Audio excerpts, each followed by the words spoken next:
Y'all ready to rock and roll? Thumbs up if you're ready. Any football games you're missing right now that you would rather be watching instead of this? All of them? All right, you're going to be our score updater? What teams are we watching over here? Oh, yeah, but that's way later, right? You'll let us know if Miami keeps being upset?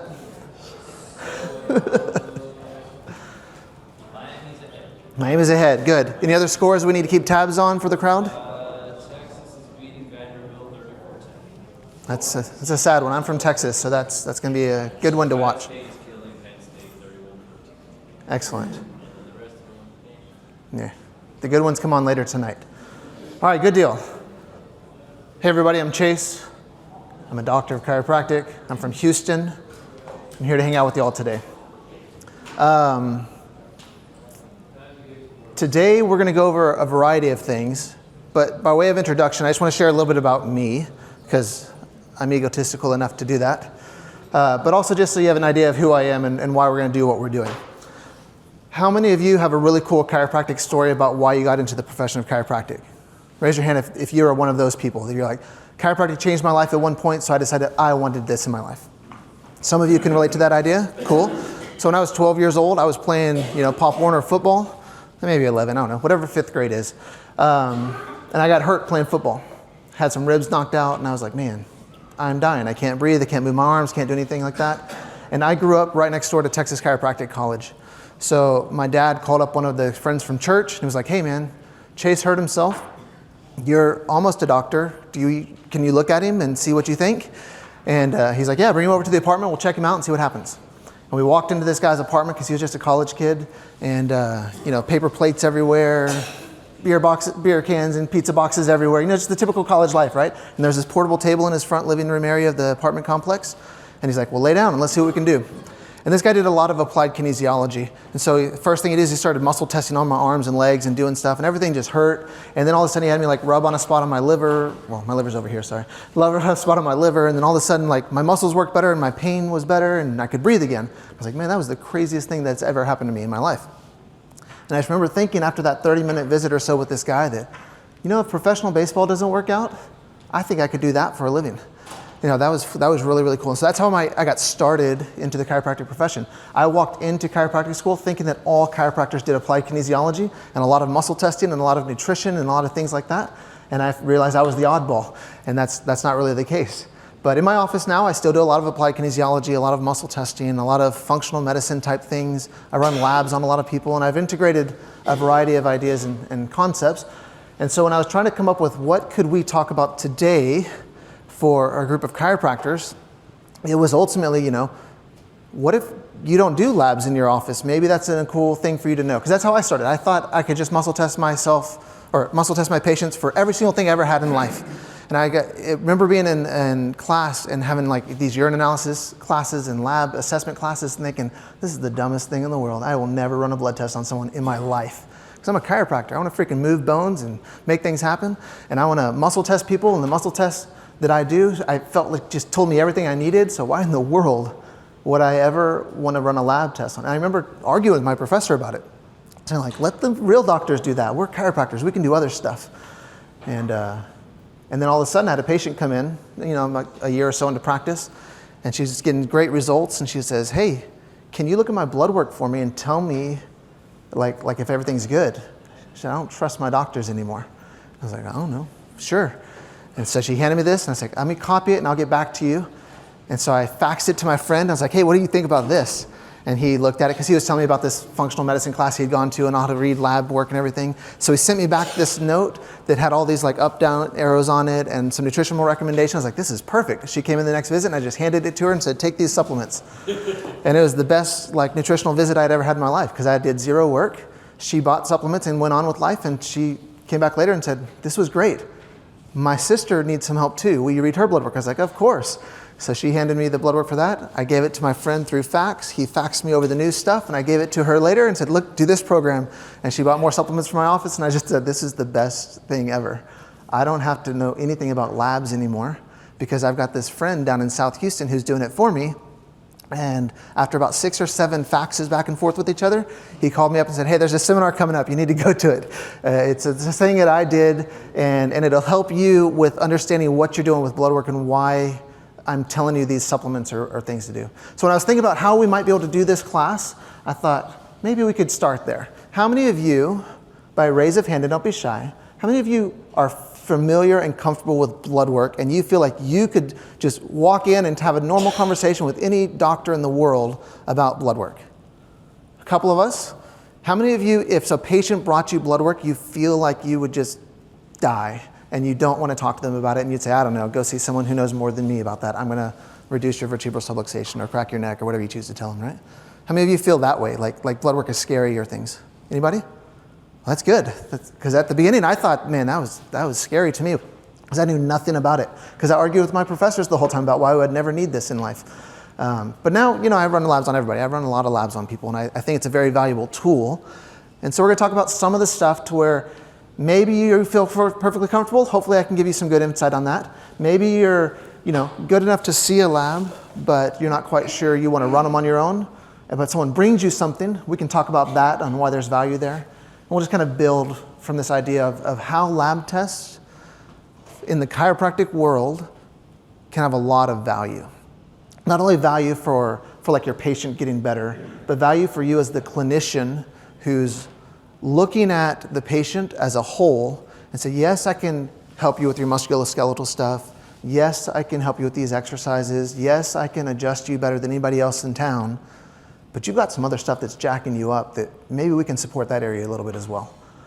And so with every new patient that comes into my office, I have them do the normal intake forms like everybody would. I do a lot of questionnaires, but I always ask them in my first visit, it's like, if I had a magic wand and I could help you with anything else in your health life, would you add to the list of what you're doing right here? Like you came in for back pain and sciatica, that's great. I can help you with that. But if I had a magic wand, would you want me to help you with anything else?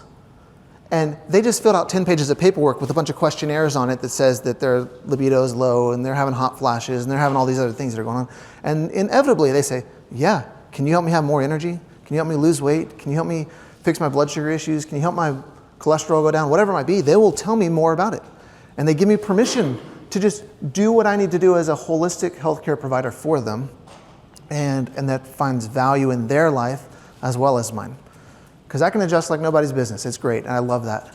But when I can get someone's blood markers to change to where they're no longer presenting like a diabetic, that's pretty cool. When I can get someone's cholesterol to go down to where they weren't insurable from their life insurance and now all of a sudden they are, because we just modified their diet and gave them some supplements and tweaked some things, well, now I'm affecting change in a different way that can be impactful for them and their family. It's financially beneficial to me. It's helpful for them. It's a really cool symbiotic relationship we have between each other as being doctors and patients. So hopefully today we'll go through some stuff that kind of makes sense to you, that you'll be able to see how you can incorporate it into your practice and feel more comfortable the next time someone walks in and hands you a lab from LabCorp or Quest or something like that, and you don't want to look so scary. Or you'll look at it and say, you know what, I've always looked at it this way, but that weird guy from Houston said this, maybe I can look in that way as well. So this is me and my family. I tried putting a football thing on here since we're in football season. I don't actually like Baylor at all. I went to BYU as an undergrad. And so BYU played Baylor a few years ago, so me and my family went, and that was a fun time. But that's me and my kids, and my wife, I guess. I'm just joking. She'll see this video at some point. She'll know I'm talking about her. Today, though, I hope with everything that is inborn inside of me that I don't put you to sleep. So number one learning objective is be entertaining enough to where you stay awake. But I recognize some of us are here because we have to. Our birthdays are coming up this month or something. We just got to get those 8 hours somewhere, or 16 or whatever y'all do in Oklahoma. So hopefully it'll be entertaining enough to where you can catch on to something and feel like you had value from coming here today. But if not, and you need to scroll on Facebook or check football games or do whatever, I understand. I too go to seminars and fall asleep in them, so I know what it's like. But hopefully today it'll be something worthwhile. So we're going to be able to identify why are we doing what we're doing from a chiropractic standpoint and why this might be relevant from knowing more about labs or blood work or urine tests or things like that. We're going to discuss some of the important markers, not every marker in the world, just some of the important ones that might be relevant to our current patient base. Things that deal with metabolic dysfunction, thyroid imbalance, inflammation, etc. We'll come up with the difference between what is like a LabCorp range versus a functional range versus a medical emergency range. We'll talk about some of those. Like I said, this isn't an in-depth deep dive into everything that is lab chemistries or blood work, but it's something that the practicing chiropractor that maybe does no nutrition at all could start incorporating some nutrition in their life to support their patients. Or the person who does a whole lot of nutrition and functional medicine can still find some value and go from there. But yeah, ultimately we're going to try and see how we kind of incorporate some of this into our normal everyday practice. There's a running theory that I kind of, not theory, like premise. Oh, I'm sorry. Yes, sir. Do you have your notes we can get? That's a great question. Did I plant you in the audience? No, I'm just, I thought y'all would have my notes, to be honest. And if you don't have them, standard process is they sponsor me to come talk with y'all. Talk to Chris and just give him your email and he'll email you my notes. And so if you want to see anything that I'm going to have, and I wrote these notes, hopefully that I don't read them, right? They're reference material for you later. Because there's nothing worse in the world for me to present and say, when metabolism misfires, healing stalls, cells, that's terrible. We've all been to classes like that and they suck. But we get our 8 hours, so we go home with life and it's fine. So these notes are definitely 100% available to you. And I wrote them in a way that hopefully you could use them later and see like, well, this is what a glucose looks like, and here's the normal range, and here's the functional range, and this is what it might mean. And because it's a CE class, I didn't actually put standard process product names into any of this. But if you have questions as we're coming across them, I'll tell you which products they are and why I would use them like I do. But yes, I appreciate you asking that question. I appreciate Standard for flying me out here from Houston, and missed Halloween with my kids, which is fine. It was a high school football game yesterday, so they were really at that. But it's fun. I appreciate working for Standard Process and using their products in my life. I think they're great. But I'm here today to help entertain y'all. Teach y'all. So when metabolism misfires, healing gets jacked up. Healing will stall, right? So when we think about metabolism, we often default to this idea of weight management as metabolism. And there's a part of metabolism that regulates that.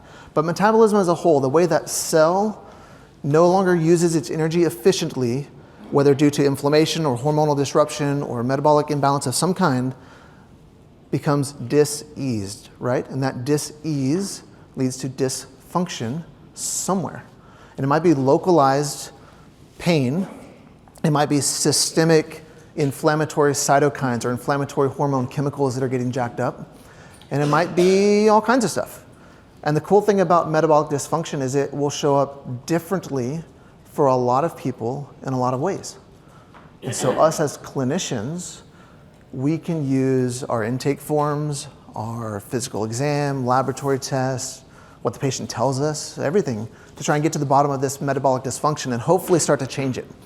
Because there's nothing more frustrating to me as a practitioner when someone comes in and they have the same problem over and over and over again, and it makes me think I don't know how to adjust anymore. Because I'm like, dude, if you were just to hold your adjustment, you'd be fine.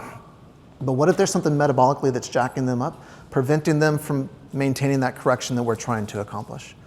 So we're going to go through a whole lot of areas where metabolism can misfire, and we'll talk about it in this group of conditions that we often think about with metabolic disease.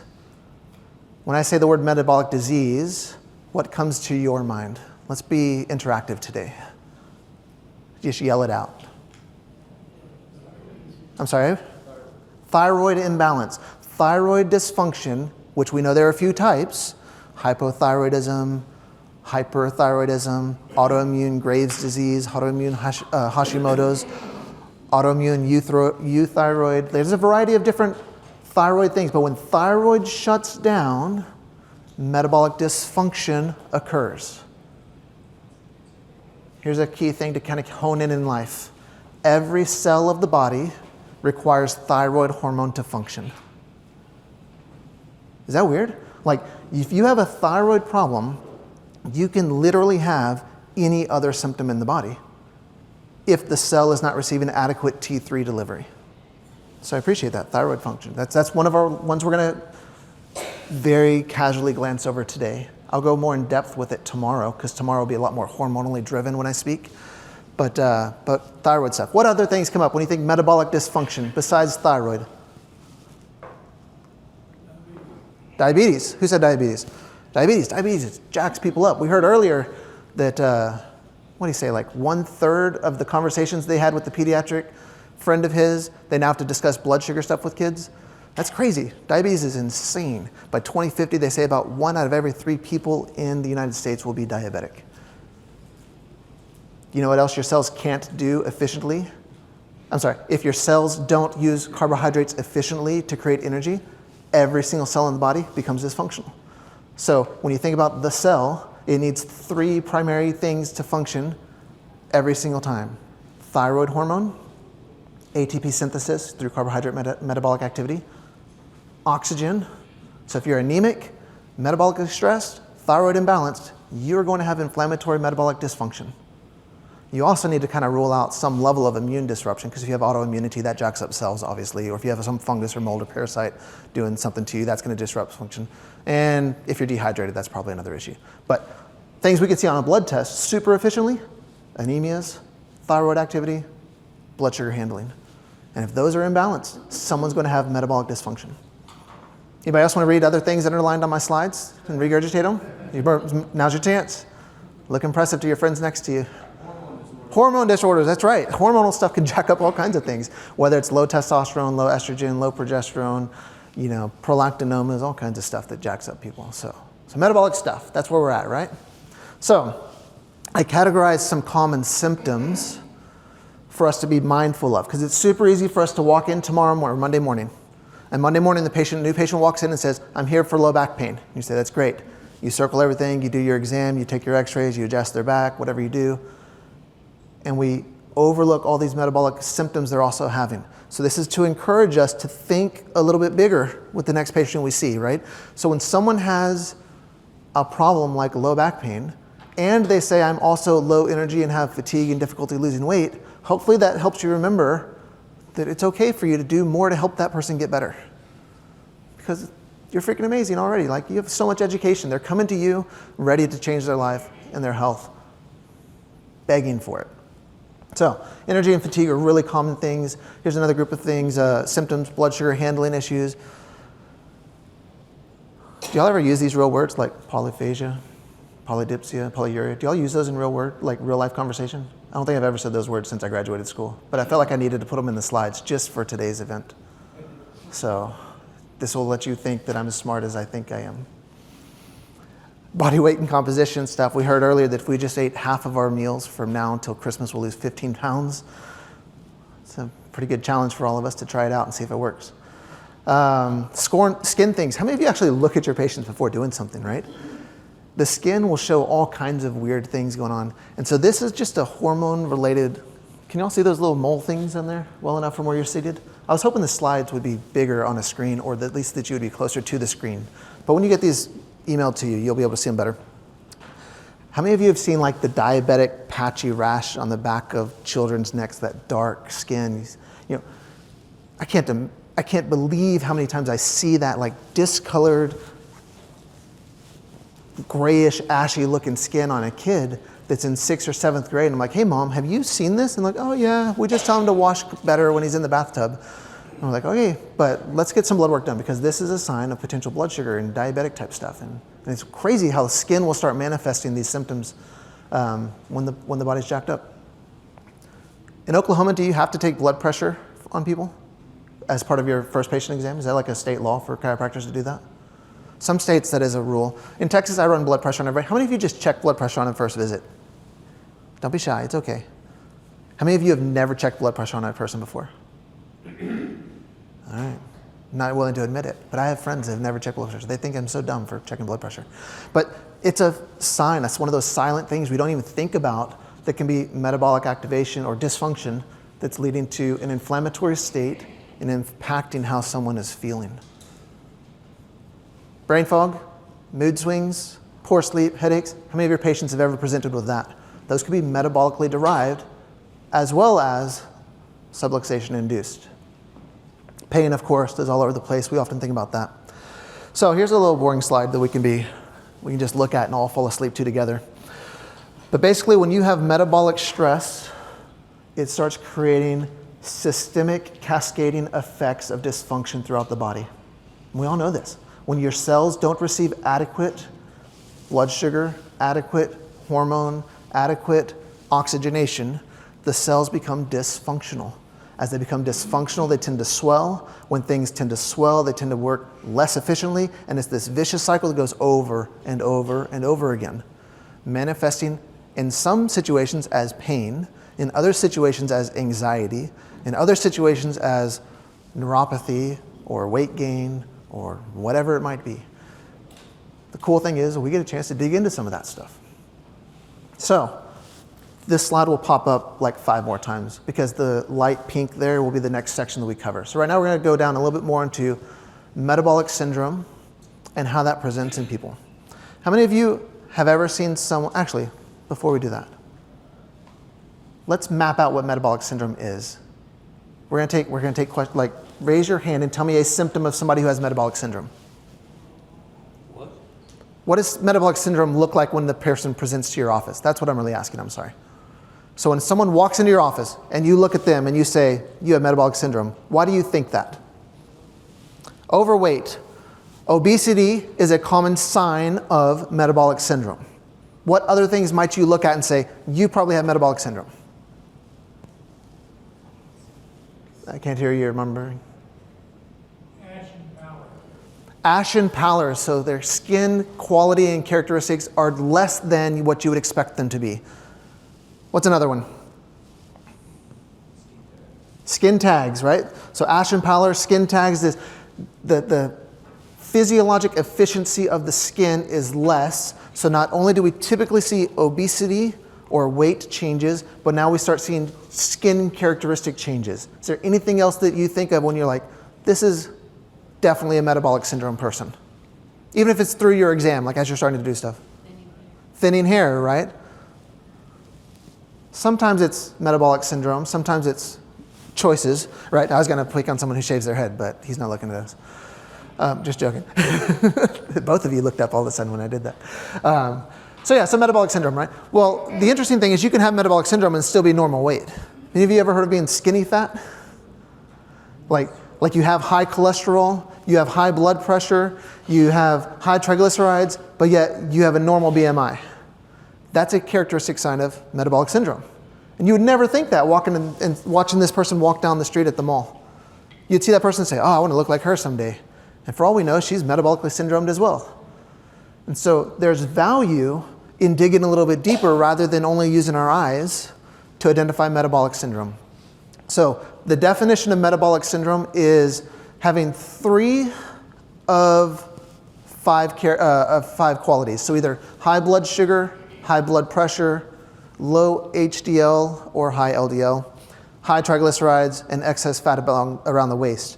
So someone could have high triglycerides, low HDLs, and high blood sugar and satisfy the demands of metabolic syndrome and 100% need the exact same support or level of metabolic adaptation as someone who has obesity, high triglycerides, high blood pressure.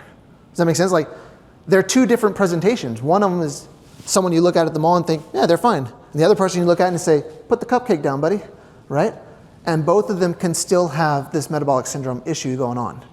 So the interesting thing about this study here that I'll bore you with by reading is they measured like 12,000 adults, and of the individuals that had normal body mass and metabolic syndrome, they were much more likely to die.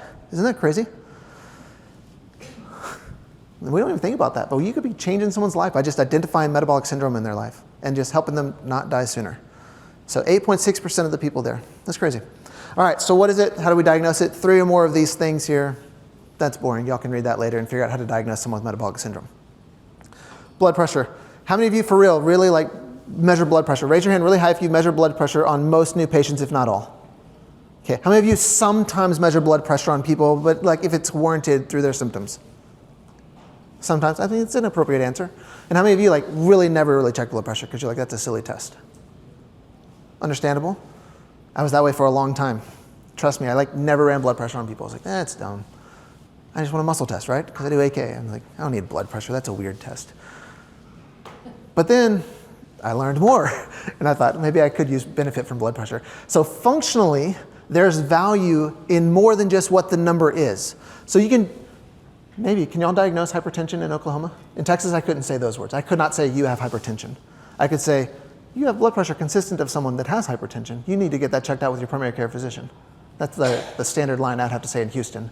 But by identifying blood pressure that's not where it's supposed to be, we can then build on that idea as part of our nutritional physical exam. Because we're doing this to try and identify where's metabolic imbalance and do something about it, not congratulations, your blood pressure is 150/90. And then moving on and ignoring that for the rest of the visit, right? So if I take blood pressure on someone and then now have them do something different and then recheck their blood pressure, I can get a ton of nutritional information. Have any of you ever heard of something called Ragland's test? Raise your hand if you've heard that. I see some of you nodding, but Ragland's test. So lay down, take your blood pressure, stand up, take your blood pressure, postural hypotension test or postural hypertension test. These can mean something nutritionally. Ragland's test can indicate a potential adrenal insufficiency or a potential calcium imbalance in the body. It can indicate some things. And so I put this little chart here so that if you're bored later today in the hotel and the football games are over, you could sit back and say, you know what, I wonder what happens if I lay someone down on their back and take their blood pressure, and then immediately take their blood pressure again upon standing, and it drops by 15 points across the board. That means something. Hopefully that tells you this person's autonomic nervous system or their adrenal glands may not function to the capacity that they need to. And because I'm trying to help support their metabolic system, I'm not going to do something about it. And that's one thing I can do to help support them while I'm adjusting them at the same time.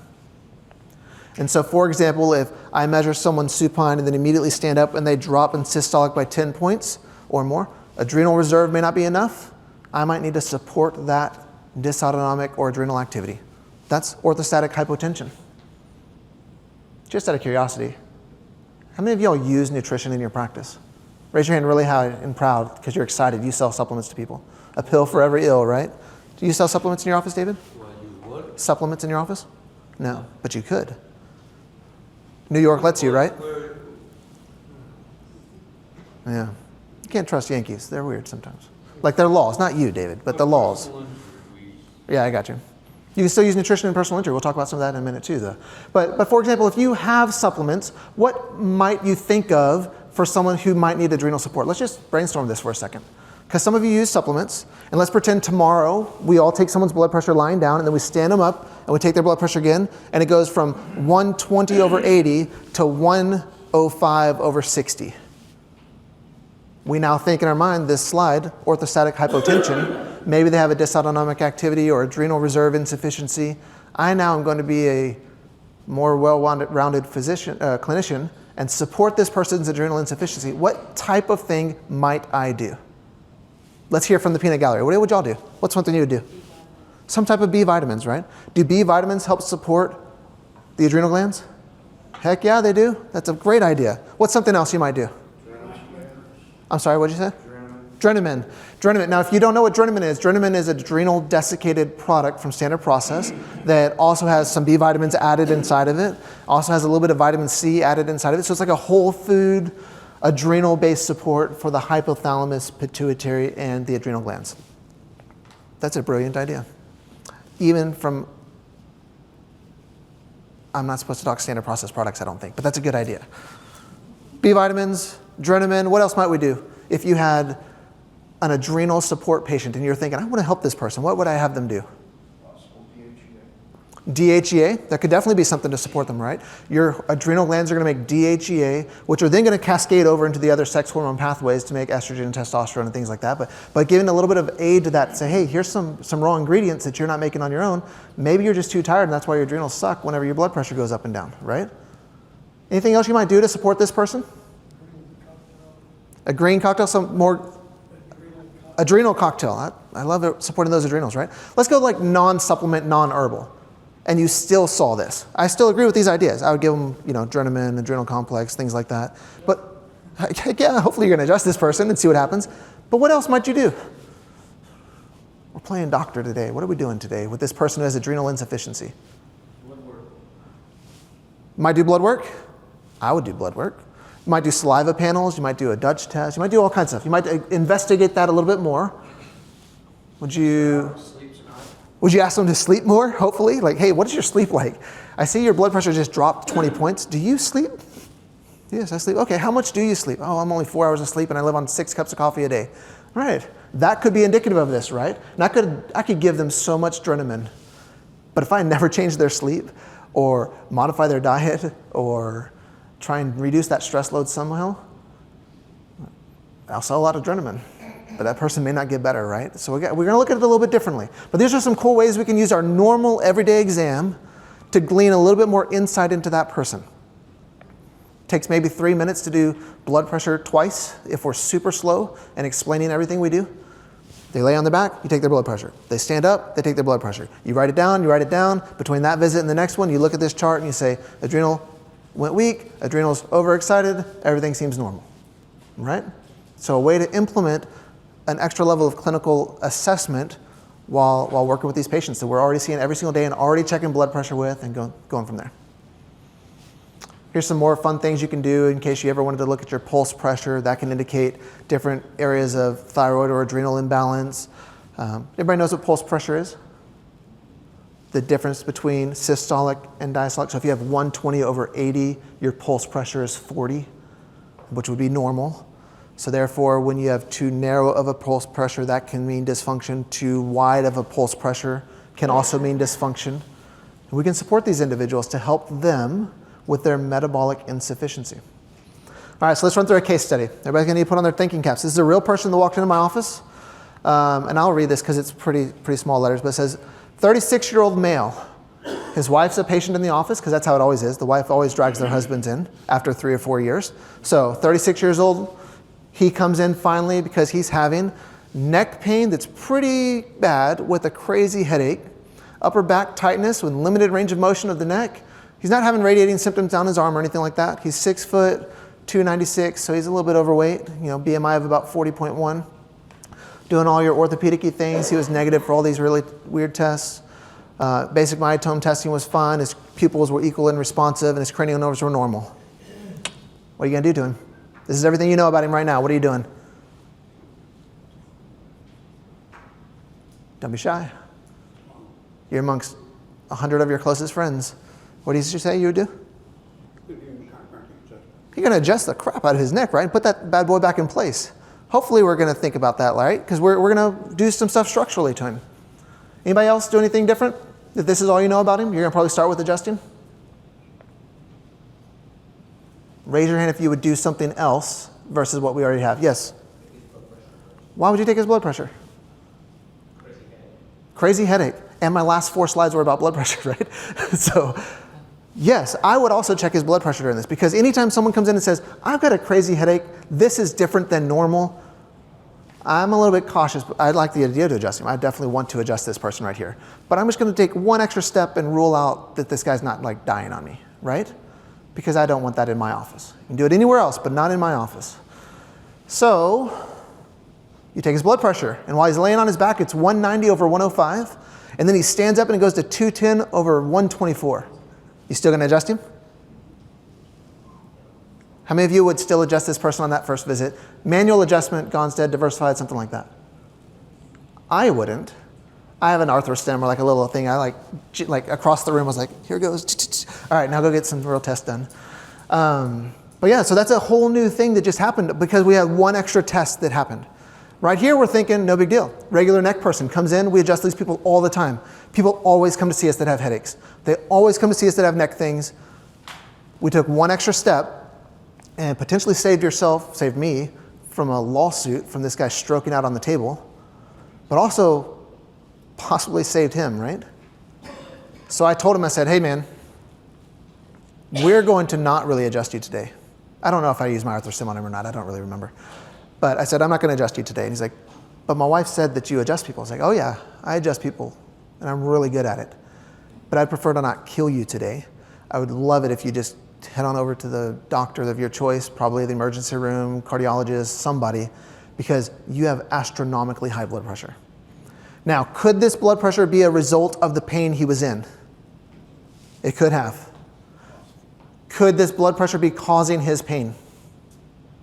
Also possible, right? It's a chicken-egg situation in this situation. And in the state of Texas, I cannot dispense or remove people from medications. And it was more of a CYA thing in this situation. It was like, hey man, I'm going to do some aggressive nutritional care. I need you to go see someone immediately. And we're going to follow up again in about 3 days. And I gave him a bunch of supplements because we talked about B vitamins a little bit earlier. They can help with blood pressure stuff. I like garlic. Crazy amounts of garlic in acute situations of blood pressure will start pulling it down. Crazy amounts of CoQ10 will start pulling it down. We heard earlier that if you're over the age of 40, you probably need to be on at least 200 milligrams of CoQ10. I can reiterate that idea. CoQ10 is a big deal. And if you give people obscene amounts of CoQ10 when they have high blood pressure and there's not something crazy anatomically going on, you can usually start seeing that come down a little bit. So I told this guy, I'm going to give you 1 million pills, and I want you to start on this while you're driving to the emergency room or urgent care, wherever you want to go. But we're going to follow up in 3 days, and I'm going to recheck your blood pressure and see some things. He said, sure, you're the doctor, let's do it. So he went to the emergency room. I'm sorry. What we do in Oklahoma is we can do an IV course of magnesium chloride. Oh, excellent. And B6. You better have them laying down for several hypoglycemic like that. That's huge then. But it'll break that pressure within 2 minutes. Yeah. Just like that. That's great that y'all are able to do that then. Because I heard him say earlier that there's injectables here that y'all can do pretty easily. That's huge that y'all have access to that. Whereas we don't in Texas. Like you'd have to be a nurse practitioner or have someone else in the office do that. So that's cool that y'all have options. But something has to be taken care of. This guy's blood pressure's through the roof, right? He's a ticking time bomb, and we don't like time bombs in my office. So needless to say, I put him on some stuff. And this is the why I put him on stuff. So everything that I said here is my grayed out version of not listing the product names of what I did. And this is the rationale behind why I might do what I do. But I literally gave this guy 600 milligrams of CoQ10, like 222. That usually pulls it down pretty aggressively. Huge amounts of garlic pulled that down pretty aggressively. And so he went to the ER. They gave him a prescription, but he wasn't able to fulfill the prescription for some reason, like that moment. And he had to pick it up the next morning. But the next morning when he woke up and checked his blood pressure, it was already down from 190 over 105 when we saw him kind of at rest. It had dropped to about 170 over 85, somewhere in that range. Still higher than it should be for someone who's 36 years old. But he was already feeling pain relief, even though nothing could happen. Like I didn't adjust him really. I didn't give him a drip or an IV or anything, and he wasn't able to start on medications. But his blood pressure was coming down, and the pressure and tension was able to be improved. I also changed people's diets. So in a situation of someone who has a high blood pressure, we could use something like a DASH diet or the dietary approaches to stopping hypertension, and say we got to start changing some lifestyle, man. Like whatever you're doing is not working, and it's causing metabolic strain in your life, so let's eat differently. Luckily, his wife had been a patient in the office for 3 years. There was already buy-in in the home. It wasn't like he had to go home and argue with anybody about it. And together they started doing some things and ultimately changed their diet and their lifestyle a little bit more aggressively, and he got on board with what she was already doing. But the highlight of the DASH diet is you eat differently. So he went there. He now comes into the office a little bit later. The emergency room didn't do any imaging or anything. They just saw his blood pressure and said, here you go. Take this medication. And now he's scared to death. He's like, I don't ever want that to happen again. And I like the last line here because he literally told this to me. He's like, man, I'm scared healthy.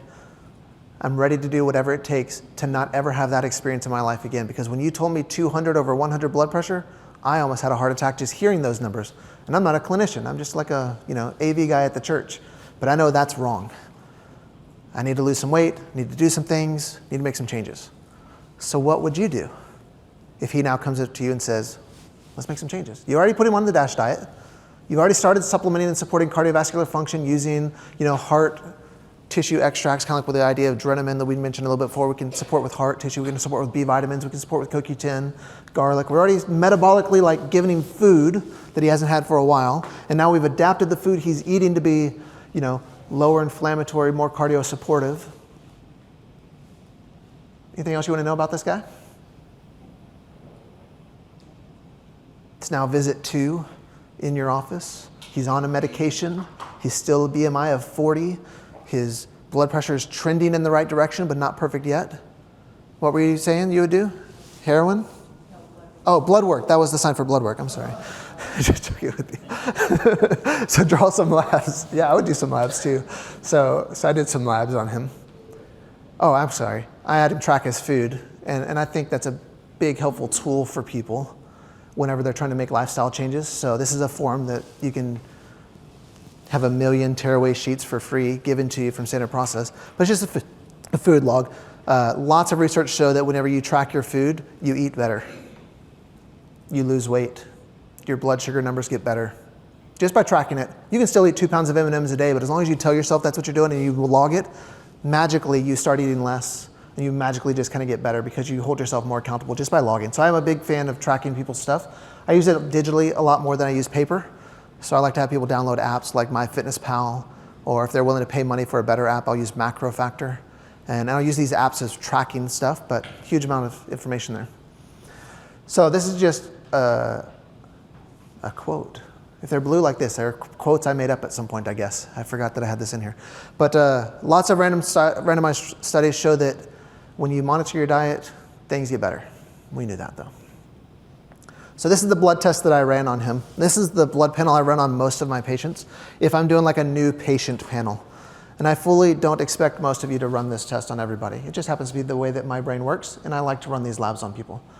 I put the codes there in case you ever wanted to try and recreate it. How many of you order your own labs? Remember, you're gonna get these slides if you give Chris your email address. He'll email this all over to you. But raise your hand really high if you order your own labs. Okay, how many of you never have ordered a lab ever, and you just see whatever people bring you? Raise your hand if that's you, and that's fine, it's an okay answer, okay? For those of you who are still watching the football game or Facebook, do you know how to order a lab if you wanted to? Like, let's say I wanted to run this lab, but I've never really ordered regularly.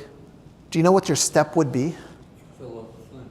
Well, yeah, but where does it go, and what thing do you do? Like I could put this on my letterhead technically, and just say, dear patient, please have these labs run before our next visit, and just write everything that's there and hand that to the patient. That's one way of doing it. They could then take that paper to LabCorp or Quest, and LabCorp or Quest will take it and just run it, and they'll bill that person's insurance.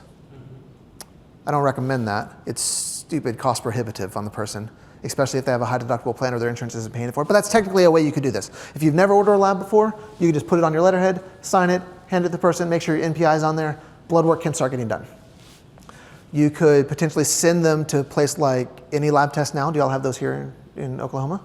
Some places they'll let you just walk in with an order, or they can make their own order and do it, and that's fairly inexpensive. There are websites that work like a co-op. There's one called Avexia. Do any of y'all use Avexia? Avexia is a super easy way to do it because you'll get super inexpensive cash pay rate pricing on blood tests. So this whole blood test here, which is about 5 pages worth of blood work, cost me $167. I charge my patient $230, I think, for it. And so for $230, they get more blood work than any doctor has ever run on them in their life. And it's huge because it gives us so much information. I will sometimes add to this, like if I need a specific thyroid extra bundle or something, and that costs like an extra $100 for the person, extra $70 for me or something like that. I don't upsell my pricing a ton, but it's a little bit of like, hey, I'm gonna have to interpret this later. It's convenience charge. Here we go. And I run this on them. So I ran this on this individual. Avexia is a great place to do it. Another lab, I'm sorry, before I go back to the patient. Avexia is super easy. You call up Avexia, you say, I'm a doctor, you give them your NPI number, they create an account for you. They're like, these are our panels that we often see, or you can make your own panel. This is my own panel that I run on new patients. And so it's the Hayden Wellness Panel or something under my office. And I click on that, charge the patient $230, they self-pay it, they go on with life. If they don't want to self-pay, and they don't want to walk into Quest or LabCorp and get it done, they potentially could have their own doctor do it for them. Like maybe I have an HMO policy and my primary care doctor is willing to do whatever I ask them to. I just give them my letterhead with this lab on it. They take it to their HMO doctor. Their HMO doctor runs the lab through a network, and hopefully that's more cost effective than $230. If not, it happens that way sometimes, right? But it's the way that I have this little pre-made sheet where I'm like, these are the 3 ways we get blood work, but I need to see some labs on you, buddy. Your blood pressure's through the roof, your BMI is up, you're scared healthy, you want to make some changes. Let's see a little bit more about your metabolic system. So that's what I typically run. We're going to skip obesity because we already talked about obesity a little bit as part of metabolic stuff, but we're going to jump down into lipid-related disorders, cholesterol stuff. So the lipid panel, which is part of my normal blood work, is going to check 5 things. 5 main things mostly. Let's name the 5 things without me telling you. What are they? I'm sorry? Total cholesterol is 1. What's another one? I'm sorry? HDL cholesterol is another. What's another? LDL cholesterol? Some of them will do non-HDL or VLDL. It kind of depends. Triglycerides, I think I heard someone say, and that's kind of them. Sometimes you'll get a ratio on there. I order the one that gives me a ratio, so I look at the total cholesterol to HDL ratio or the LDL to HDL ratios. Lipid panel. That test is designed to be a screening tool. So your yearly physical happens, or a new patient visit comes in, and you have this lipid panel comes up. And now, all of a sudden, you get their total cholesterol that's high, their LDL's high, their HDL's low, their triglycerides are high. You have a clinical picture of this individual. So we immediately give them a statin, right? I'm taking your silence as a yes. Everybody's in agreement. If that's the presentation, we all give them a statin. Just Lipitor as fast as we can sign the papers, right? Some of you are saying no. As a screening tool, diet and lifestyle changes are supposed to be recommended first. Some course of action occurs where we say, patient, you appear to have lipid dysfunction, which is a characteristic of metabolic syndrome, meaning that your cells are not getting the information that they need, and you're having inflammatory states, and you're healing less efficiently, and you're more likely to have diabetes, and more likely to be overweight, and more likely to die of cardiovascular incident, and more likely to, not have your husband clean up after yourself, or whatever. I don't know, whatever it is. You tell them that it is going on in their life, right? We're going to make some interventional change. I'm going to ask you to eat this way, and I'm going to ask you to take these supplements this way, and we're going to recheck this screening tool after a period of time to make sure that you're changing the way we need you to. Because you know what else changes these same things? If diet and lifestyle change it, so will a statin medication. We're trying to avoid the statin, so we got to go do it some different way, right? So these cholesterol panels act as a good screening tool that contribute to the metabolic picture of an individual. As we saw earlier, that if you have high triglycerides, high LDL or low HDL, high total cholesterol, those are symptoms of metabolic dysfunction. And metabolic dysfunction leads to inefficient cell communication and energy creation, more inflammation, more jacked upness with the patient, and we don't want that. So, when you see a LabCorp will always tell you what's in range and what's not, or Quest, or whatever lab you use, right? It'll say, the patient's lab is this, it needs to be less than this. So total cholesterol should be less than 199 according to LabCorp Houston. Full disclosure, LabCorp Chicago might have a different number. LabCorp San Francisco might have a different number. Cholesterol is pretty standard, 200 or less, but some of these numbers, if you ever see labs come from different places, the reference ranges will look different because they're using statistical averages over the population that's being studied. So people in San Francisco might trend toward a slightly higher albumin level than the people of Chicago who trend a little bit lower. So that's why sometimes there's discrepancy between the labs when you see a reference range. If the lab sees that the range is, or that the person's test is not in the range where it needs to be, they will make it bold and they will flag it high or low. Or in special occasions when the patient's doing really cool things, they'll put an A next to it that says alert.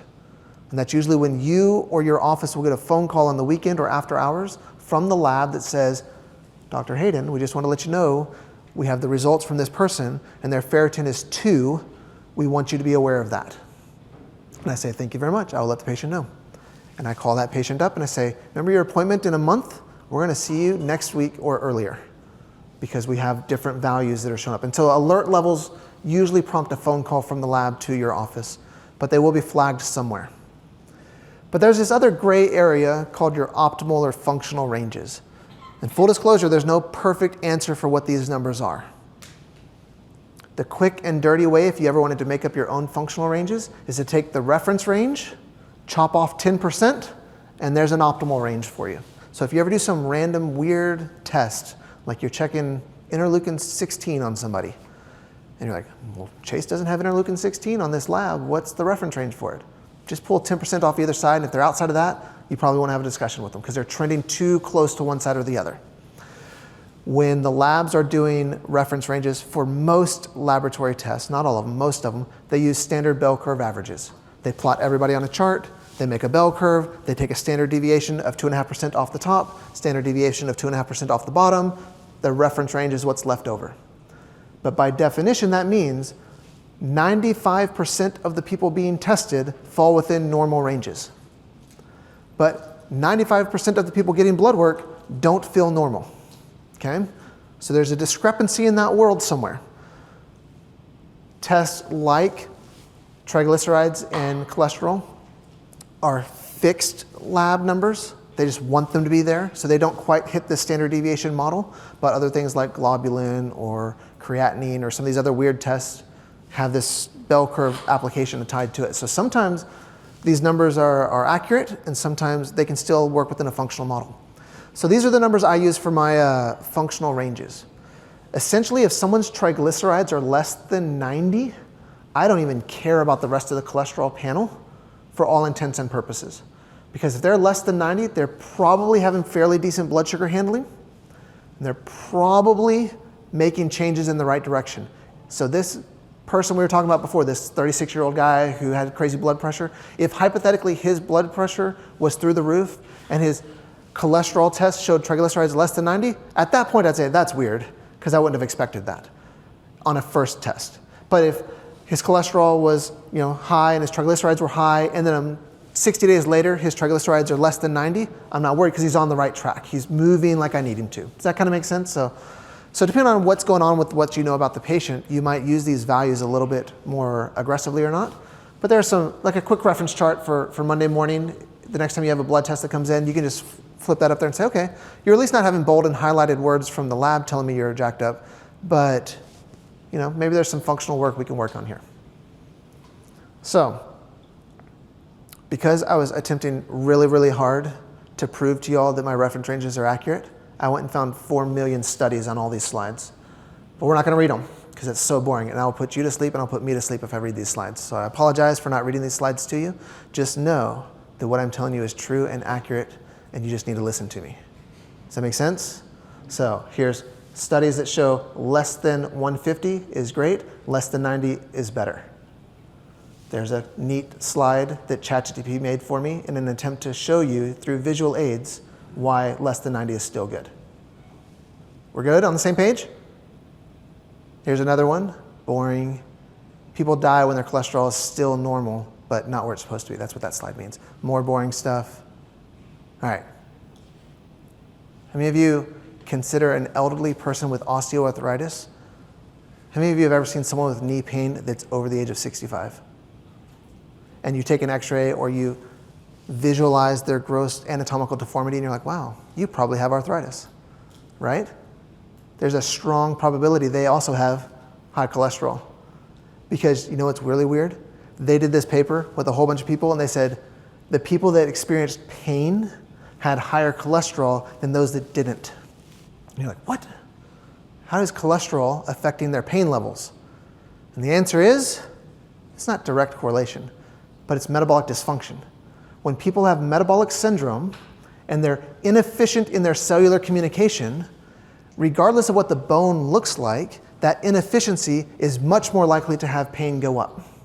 So you can have people with normal joint appearance that also have pain and their cholesterol is high, and you can have people with a bunch of arthritis everywhere with normal cholesterol, and they're like, no, I went walking this morning with my dog.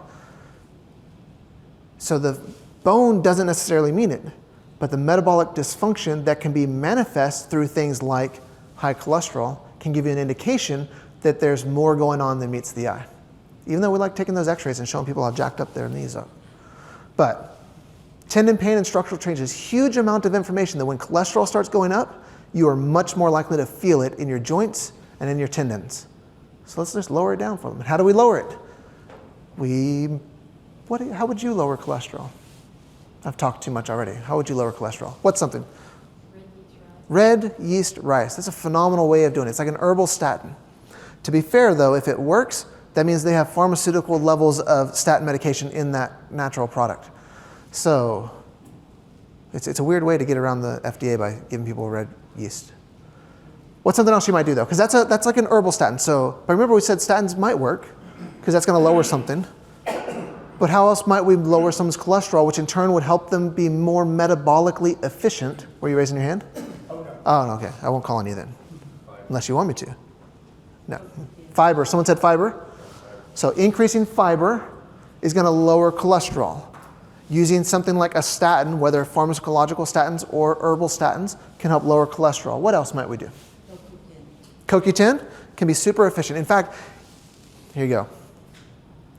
Every person that walks into your office, if they write in your intake forms that they are taking a statin medication, your knee-jerk reaction should be, how much CoQ10 are you taking? And when they say, what's that? You say, that's okay, Sally up front will give you a bottle of CoQ10, but from now on that you're on a statin medication, the white label instruction manual from the clinician that gave it to you should have issued you CoQ10 at the same time. And if that did not happen, I'm sorry you have a negligent doctor, I will be the one that supports you from now on. Here's your CoQ10. You might not word it that way. That's not a tactful way of saying that. But you know what I'm saying. Like, they need to be supported. Consumer Reports will put out an alert every few years or so that says if someone's on a statin medication, they need to be aware of 4 major side effects: liver conditions, diabetes, dementia, Alzheimer's, muscle pain.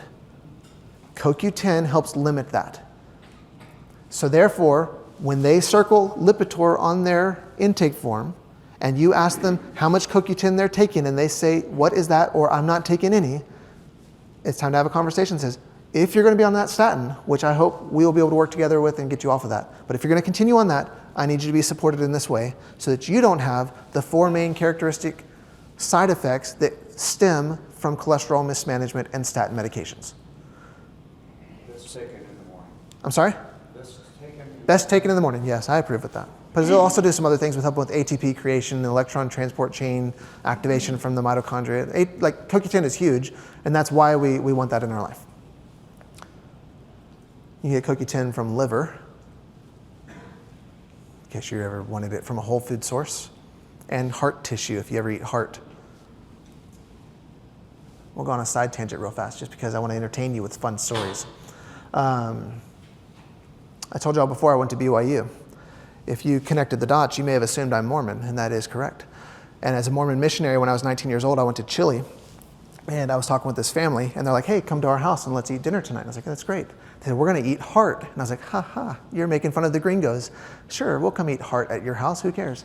And we get there, and they're making steaks, and I start cutting into this steak, and I bite it, and I'm like, that's a little bit chewy for a steak. And I'm attempting to converse with these individuals in Spanish, and I'm still relatively new, like 9 months in South America or whatever. And then all of a sudden I cut open and I see a valve. I'm like, oh, is this heart? And they're like, yes, it's heart. And they all start giggling and laughing at the gringo who's eating heart, right? I was like, it wasn't too bad. But you can eat heart. You can still go to the butcher now. You can order a pound of heart or heart valves and stuff and cut into them and cook them up just like steaks, just like you would with liver. But heart has lots of CoQ10 into it if you're looking for a whole food-based source. How many of you eat things like liver and heart? Or adrenal glands, or Rocky Mountain oysters, things like that, right? Huge amount of glandular tissue will be nutritionally viable and potent for your body. How many of you refuse to eat anything like a glandular in your life in whole food form? It's okay, raise your hand. I will never cook liver in my house again. It stinks too badly. I get it in pill form because I can't take the smell of stuff. So I eat organ glands, and I'm perfectly okay with it. And I tell my patients, hey, you need to eat more liver in your life. I'm like, I'm not doing that. That's fine. Here's a pill for that. You need more Brussels sprouts in your life. I don't do that. Okay, here's some pills. We were talking about that earlier. Beets. You and I were talking about beets. Disgusting. Yeah, he won't eat beets. So I told him, no big deal. We'll just give it to you in pill form. That's standard process. Just came out with the brand new. The reason my granddaddy left Russia. So yeah, doesn't like beet borscht. He's like, I'm willing to leave the Iron Curtain to go to America where free food and hot dogs and everything are. That's right. So you can escape the beet taste by just getting it in pill form. That's fine. But these things are so nutritionally valuable that they can help us out a ton. And when we do them, like CoQ10, when we do liver, when we do more fiber, when we lower our carbohydrate intake, when we modify our lifestyle, our cholesterol comes down because our metabolic efficiency goes up and our pains and our tendinopathies reduce in potency as well. So that's what we're looking for. We're trying to make change in people's lives, right? Ideally, you can also use lab tests to look at ratios. Ratios are the secret markers in the functional medicine world. Because it's one thing to say, hey, I want my cholesterol to be less than 200, and I want my triglycerides to be less than 90. But when I start looking at ratios, I get a better functional pattern of how efficient my body is doing. And so I put a couple of slides in here to help with ratio-related things. And if you can read really small writing on the bottom left, there's the peer-reviewed citation if you like doing things like that. Here's another ratio and goal for why we want to reduce musculoskeletal interference due to metabolic insufficiency that's causing cholesterol and lipid management to go worse. And so if all you did today was just take someone's blood work that they bring into you on their first visit and you see cholesterol and triglyceride numbers, you can now say, wow, it's no wonder you hurt. Your cholesterol panel is demonstrating metabolic insufficiency.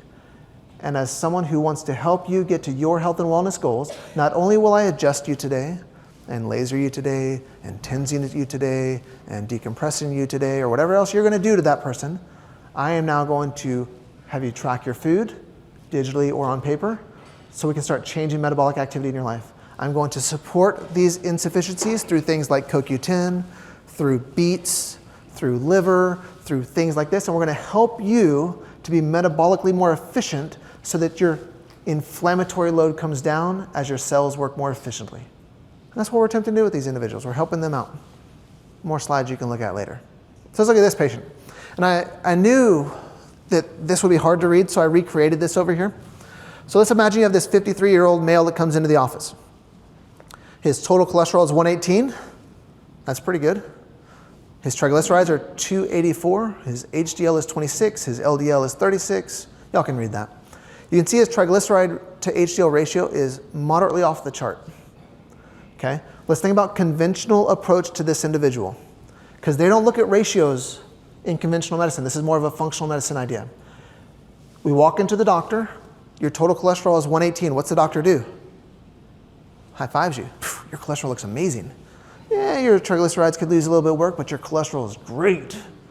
Sure, you're not making sex hormones in your life. That's okay. You don't need those, because cholesterol is the foundational building block of sex hormone creation. That's fine, but we're thinking conventional medicine here. We're looking at that cholesterol number, and we are saving lives by bringing that as low as we can, right? But when we dig a little bit deeper, we look at his triglycerides and his HDLs together as a ratio, and we see that's moderately off the chart. If we scroll back a little bit to our triglyceride to HDL ratio measurement, we can see that reflects an overall balance of pro-atherogenic versus anti-atherogenic particles. This person is attempting to lay down as much arthritis as he can in his body, atherogenic, so like calcification of his body as he can, both joint and vessel. But conventional wisdom says, hey, you're doing great. Your total cholesterol is 118. If we don't have a conversation with this individual explaining why their body is not doing what we need to, then we're missing the boat. But in this particular person, cartilage loss is going to go up, inflammatory conditions are going to present, more calcification of tissue is going to happen, joint and vessel. So we can have conversations with them. This person needs to modify their life. What would you do? What modifications in this person's life would you do? Don't be shy.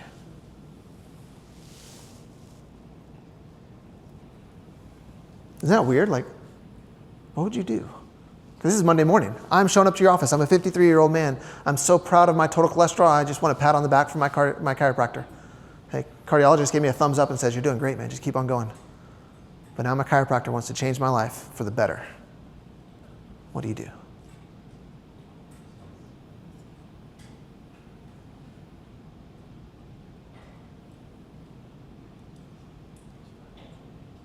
Check his liver enzymes, see how they process. You might look at some other aspects of the blood work, like liver enzymes. So possibly this person isn't efficient in their liver, and cholesterol, which is 75% of the total cholesterol made from your liver, might become impaired somehow. So maybe you're thinking fatty liver or something like that could be going on. Maybe a blood test that shows AST and ALT, which are the liver enzymes, could be going up. It's a great idea. I love that thought. Anything else you would do? There's no wrong answers. I'm not here to tell you you're right or wrong. We're just wondering, it's Monday morning. You're playing doctor. What would you do?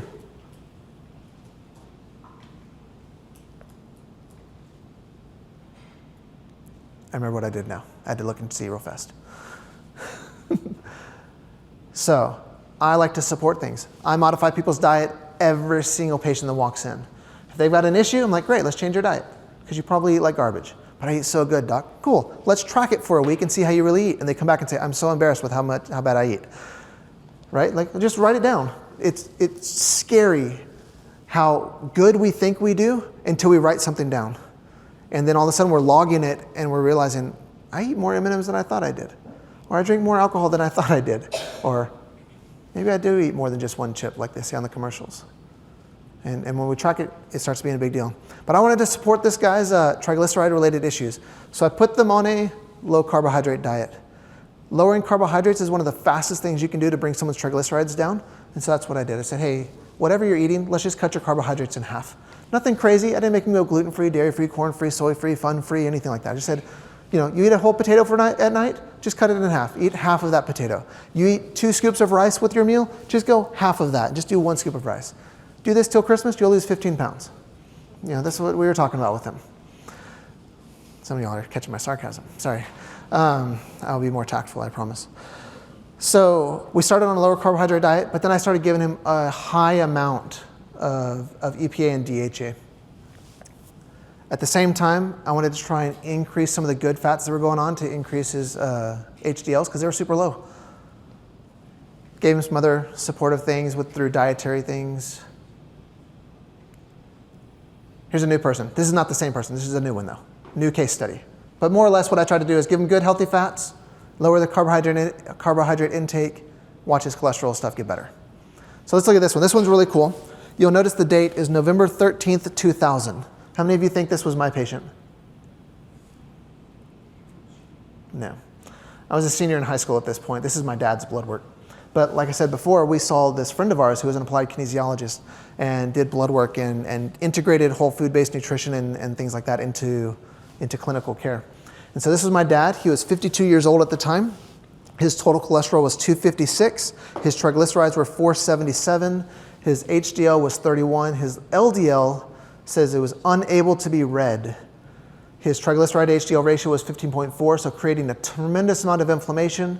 Basically, my chiropractor, applied kinesiologist friend said, hey, dude, you got to get this checked out, and you probably should go see a real doctor just to make sure you're not about to die real fast. And so he went to the doctor. The cardiologist about had a heart attack himself, seeing these numbers, and said, man, we got to put you on a statin. We got to put you on blood pressure medication. We got to do all this stuff. And my dad said, no, I'm going to do this naturally because we were crunchy people way back in the early 2000s. And he said, I'm going to try and change this with diet because my chiropractor says he thinks he can help me out. He just sent me here to make sure that I wasn't about to die this week. And so over the next month, he ate nothing but meat and veggies. What do you think happens when you eat meat and veggies and you have high cholesterol? Your cholesterol goes up. That could be an option. What's another option? There are 3. We already said it goes up. What's another one? It goes down. What's a third? Stays the same. Isn't that cool? Medicine's so easy. You just have 3 options every time. Hey, come do this program with us. You're either going to get better, you're not, or you'll stay the same. It'll be great. I don't think we'll get you worse, though. So we're really in a 2-option office in my clinic. So nobody gets worse in my office. They either get better or they stay the same. Just joking, guys. Come on, it's okay to laugh. We're having a good time.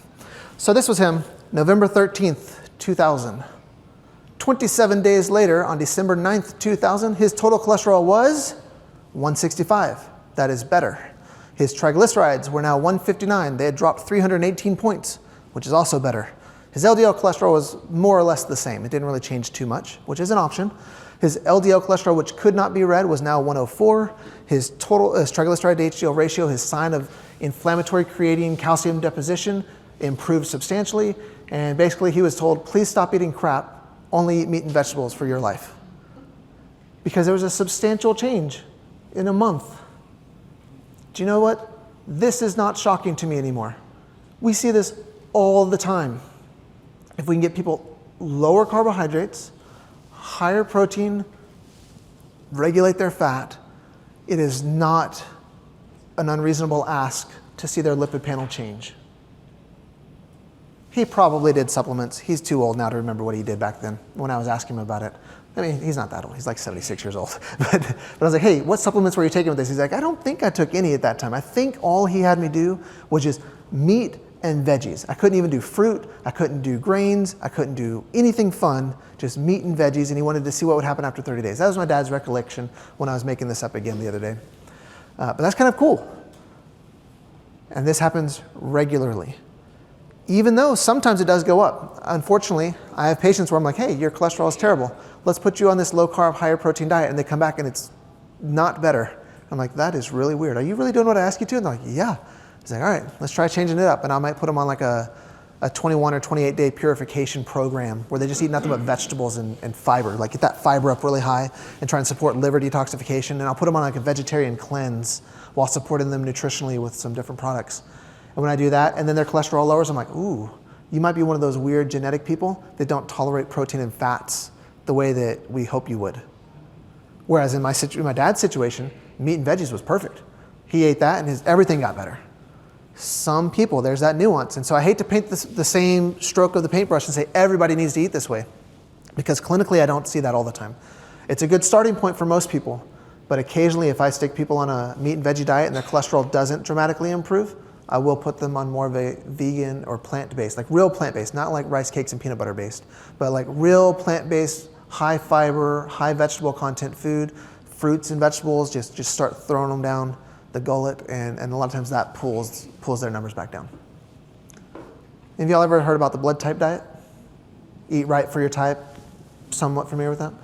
My dad is an O blood type, and O blood types in general through that system tend to thrive in more of a meat-based, no grain, no carb, like lower carbohydrate diet.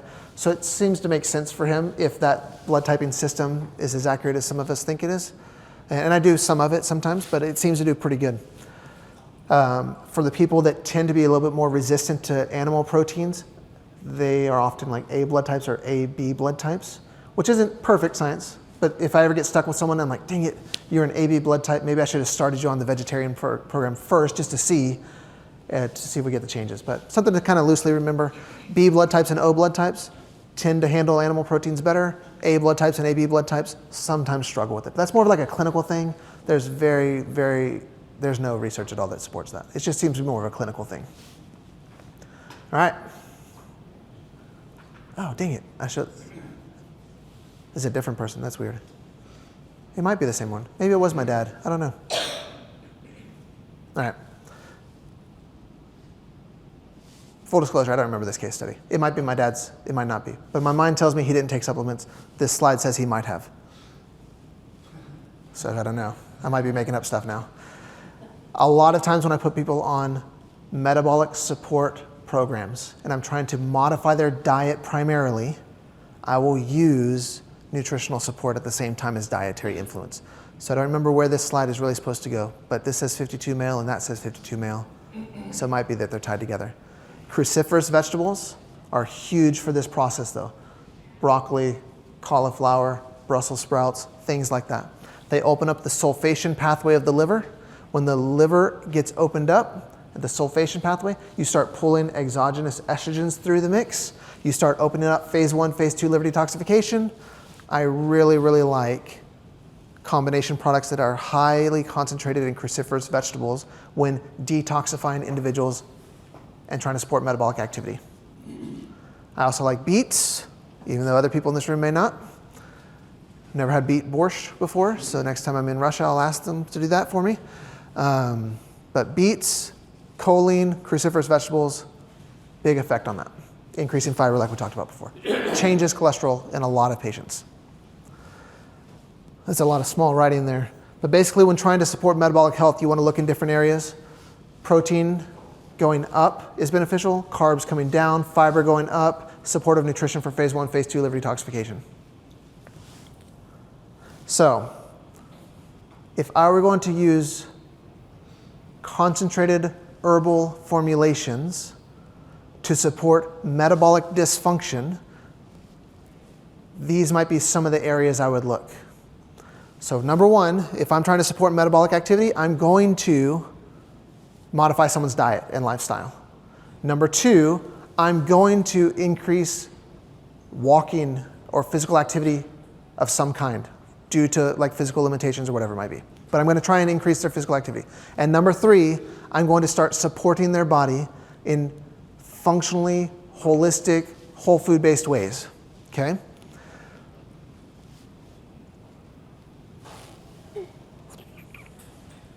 If you could just go talk to Chris after this, he'll just give you this same slide with product names next to it, if you want that. But there's a lot of research behind like berberine, behind bitter melon, behind cinnamon from a standpoint of blood sugar handling. It will act, like berberine, for example, acts like metformin in the body. It's such a good way of just pulling blood sugar down in conjunction with dietary and lifestyle modifications. Huge amount of influence on the body when we can get blood sugar coming down. But I often tell my patients, it's really hard for me to out-supplement McDonald's. So if you're gonna keep eating trash, I'm gonna give you 1,000,000 pills. But if you're gonna eat better, I'll only give you 500,000 pills until you're better, and then I'll give you less, right? And I'm okay giving people supplements. I give people stuff all the time.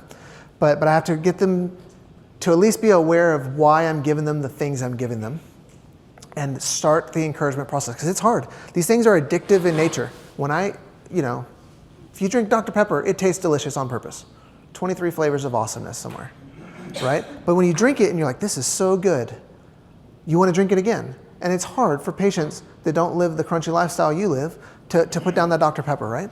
And so we support them along the way, and we do that through cheerleading in our office visits and through supplementation. And reminding them, hey, lower those carbs, track your food, do your stuff. But along the way, take these pills because they're helping the metabolic activity in your life. How are we doing? We falling asleep? How are we doing time-wise? Good night. All right, we're getting close. In addition to botanical support, whole food supplementation can also be valuable. I like to use whole food organic sourced things and glandular extracts. These are just a quick reference sheet for why you might consider them and what they do in the body. We'll bypass this a little bit. But like I said, if you want, that top one is Cruciferous Complete from Standard Process. They don't have to be the only way to do it. I use Standard Process in my office. I like them. I've used them since I was 12 years old as a patient. And then when I went to school, I got an account, and I've been using them ever since.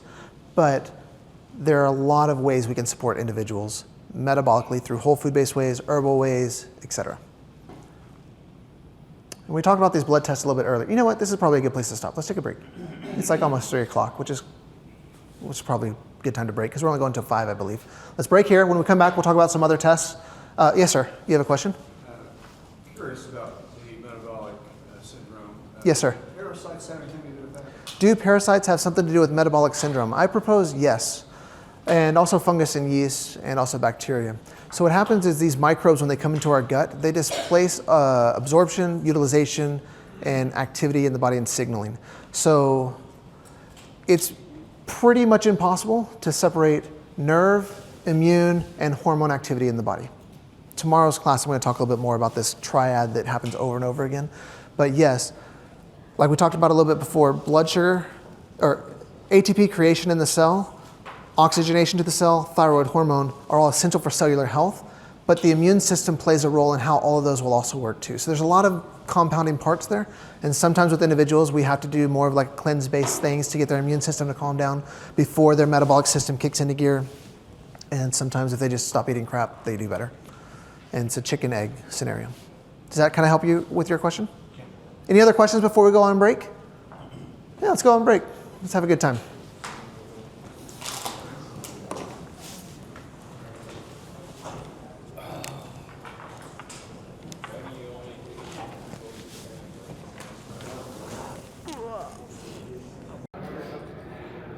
All right, everybody, we're ready to get going again. I'm sorry?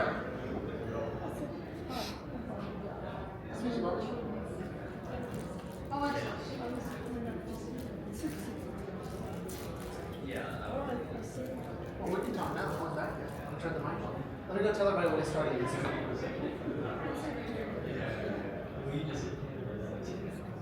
Right? Understand.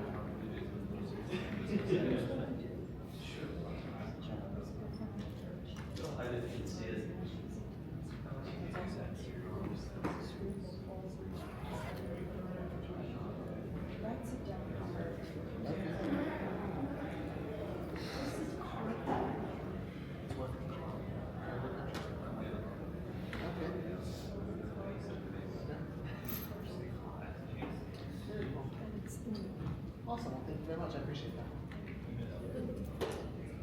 All right, let's get going. Thank you all for coming back. How's the football game going? Who won? Oh, Texas, of course. Wow. SMU beat Miami, upset Miami. That's crazy. And Texas won, which is good. Being here from Texas, it's a good deal. I almost didn't tell you all I was from Texas because I didn't want you to think that like I'm anti-Oklahoma, which I am, but I didn't want you to think it. You had your day this year. That's right. You gotta remember though, I'm really like a BYU fan. I root for Texas and A&M and things like that. But, and BYU is they're doing okay this year. If you like undefeated teams. There you go. All right. So thank you all for coming back and joining us after the break. I know it can be rough sometimes sitting down for too long. So we're trying to make it entertaining and worth your while. Over the break, we spoke with a couple of people. They came up and asked questions or shared different comments and things. One person told me about how they had high cholesterol as well. They're active, they lift weights, they eat right, but their cholesterol was like 238 or something like that. And he's like, whoa, I'm healthy. It shouldn't be that level. And his doctor wanted to put him on a statin medication, and he said, well, give me a little bit first. Let me see if I can tighten up the game a little bit. And so he did obscene amounts of nattokinase. So that's another way you might think about that. He said that he had to do up to 10,000 IUs or milligrams, whatever the dosage is, 10,000 of it, whatever the international unit is for that. But that was able to pull his cholesterol down 60 points. Tightened up the diet a little bit. Still was exercising, still healthy, still being active, but tightened up the diet, took a whole bunch of that, and lowered his cholesterol 60 points, which is huge because it's an indication of metabolic dysfunction. That's what we're trying to hone in on here.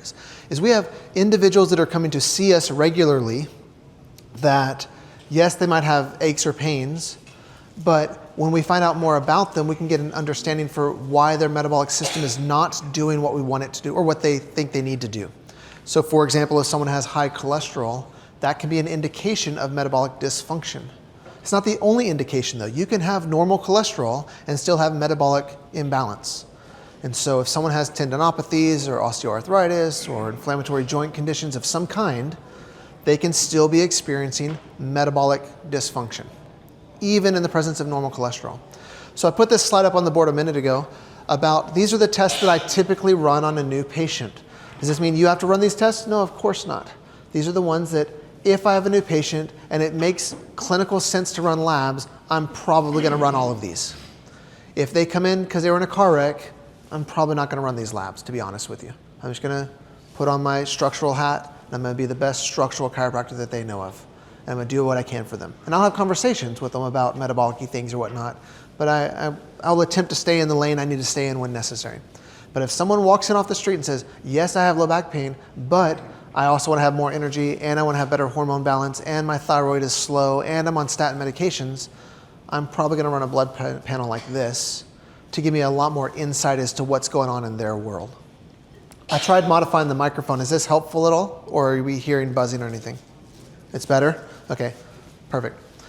So I will promise you right now, I'm not going to go through every one of these possible tests, what they mean, what the reference ranges are, etc. But we're just going to pick out a couple of them that apply toward metabolic dysfunction that you will either see because someone brings this lab test in to you and says, hey, my other doctor ran this and I thought you should have it, or because it's potentially relevant and you may want to order it. Remember earlier we talked about a couple of different ways in which someone could run blood work if they wanted to. So we could just write the tests on our letterhead and give it to the patient and let them figure it out. That's a viable way of doing it. If they took these tests directly to LabCorp, they're probably going to be billed about $1,200 in Houston for all of these tests. If their deductible has been met and their insurance covers out-of-network requests for labs, then that might be the most appropriate way for them to do that. On the other hand, I have an account through Evexia, and with Evexia, this panel charges patients like $230 or so. Someone else came up earlier because they couldn't remember the word for Evexia, and so we were talking about it. There are other companies that do stuff like this as well, where they wholesale group orders with you, the small practitioner, to give you like the Sam's Club type of discount. So Evexia is one, Rupa Health is another, if you've ever heard of that one, or Professional Co-op is a third. Most of my labs, like through LabCorp, I run through Evexia because it's more cost efficient for me and for the patient in Houston. And it might be different here in Oklahoma, I don't know. But Evexia is where I do my blood work through. But if I wanted to do a stool test, like a GI map or a Dutch test for hormones or something like that, I usually use Rupa, even though Evexia also does them, but I use Rupa because it's cost efficient for me to do it there. And so it's a little weird. We have little cheat sheets wherever I recommend a test for somebody and they go to the front desk. They might have to have an Evexia order and a Rupa order to give them the best deal. And it's just something our office is willing to do with people. But I have other patients or other friends who say, nope, we're a Rupa Health and that's all we ever use. And other people are Evexia and that's all they ever use. And that's fine, whatever's easiest for you. There's one test that I still order through Professional Co-op. And so I use them very rarely, but sometimes I'll just order one test from them because they give me a better deal for some reason, even though I'm still sending the patient to LabCorp. That one test called a TMB lymphocyte subset is cheaper by about $150 through Professional Co-op than Evexia. And I talked with Evexia over and over again, and for some reason, they just can't get the same pricing. So it's something that took a little bit of legwork at the beginning to get it set up, but once I get it set up, it's super easy. I write on the note with my front desk after my first patient visit, like, new patient panel, and that's this. And they just walk in there and say, you're gonna need a new patient panel today, it's $230, please go to LabCorp fasting. Sometimes I'll build on that. New patient panel with thyroid extender. They'll do this, and then they'll add some extra thyroid tests like antibodies and things like that I might wanna run. New patient panel, female hormone side or add-on or whatever. And then they have these little mini panels. They just click the box, print it out, pay for it at the front desk, and they go on. But needless to say, that's kind of how I run labs. And you can do it in different ways. It just happens to be the way that works for my office. We're primarily a cash-based office, but we will file for people's out-of-network stuff if they want us to. But most of the time, they're self-paying through our office because it's cheaper than if they use their insurance. If you have a $5,000 deductible and you take this paper to LabCorp, you're going to get a bill for $1,200 in about 3 months. And it's a sad day when you come into the office and you tell me, why are they charging me so much? I was like, remember you said you wanted to use your insurance and you didn't want to self-pay it? I'm sorry, your deductible wasn't met. So needless to say, let's go back into some of these labs. We were talking about the idea of metabolic syndrome. We discussed blood sugar handling. We didn't discuss blood sugar handling. We just kind of casually said that blood sugar handling could be a sign of metabolic syndrome. We discussed weight. We discussed blood pressure. We discussed cholesterol panels. Well, now let's kind of think about a comprehensive metabolic panel. We're going to go down a little bit deeper into this blood work that we're talking about. A comprehensive metabolic panel is not as comprehensive as you think or as the name leads it to sound like it is, but patients will come in all the time and say, I don't need blood work, Dr. Hayden. My doctor read a comprehensive panel on me already. And I'll say, oh, really? Let's see it. And they will hand me the 15 tests that are on a comprehensive metabolic panel, and they'll say, see how inclusive this test was? And I'll say, I understand. I'm going to run all the rest of that, though, because the comprehensive metabolic panel is one of those line items out of all of the rest.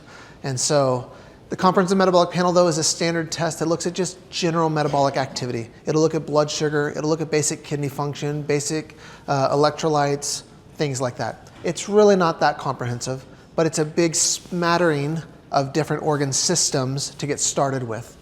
So the two most common tests you will see in your office if you do not run them are going to be comprehensive metabolic panel and complete blood count.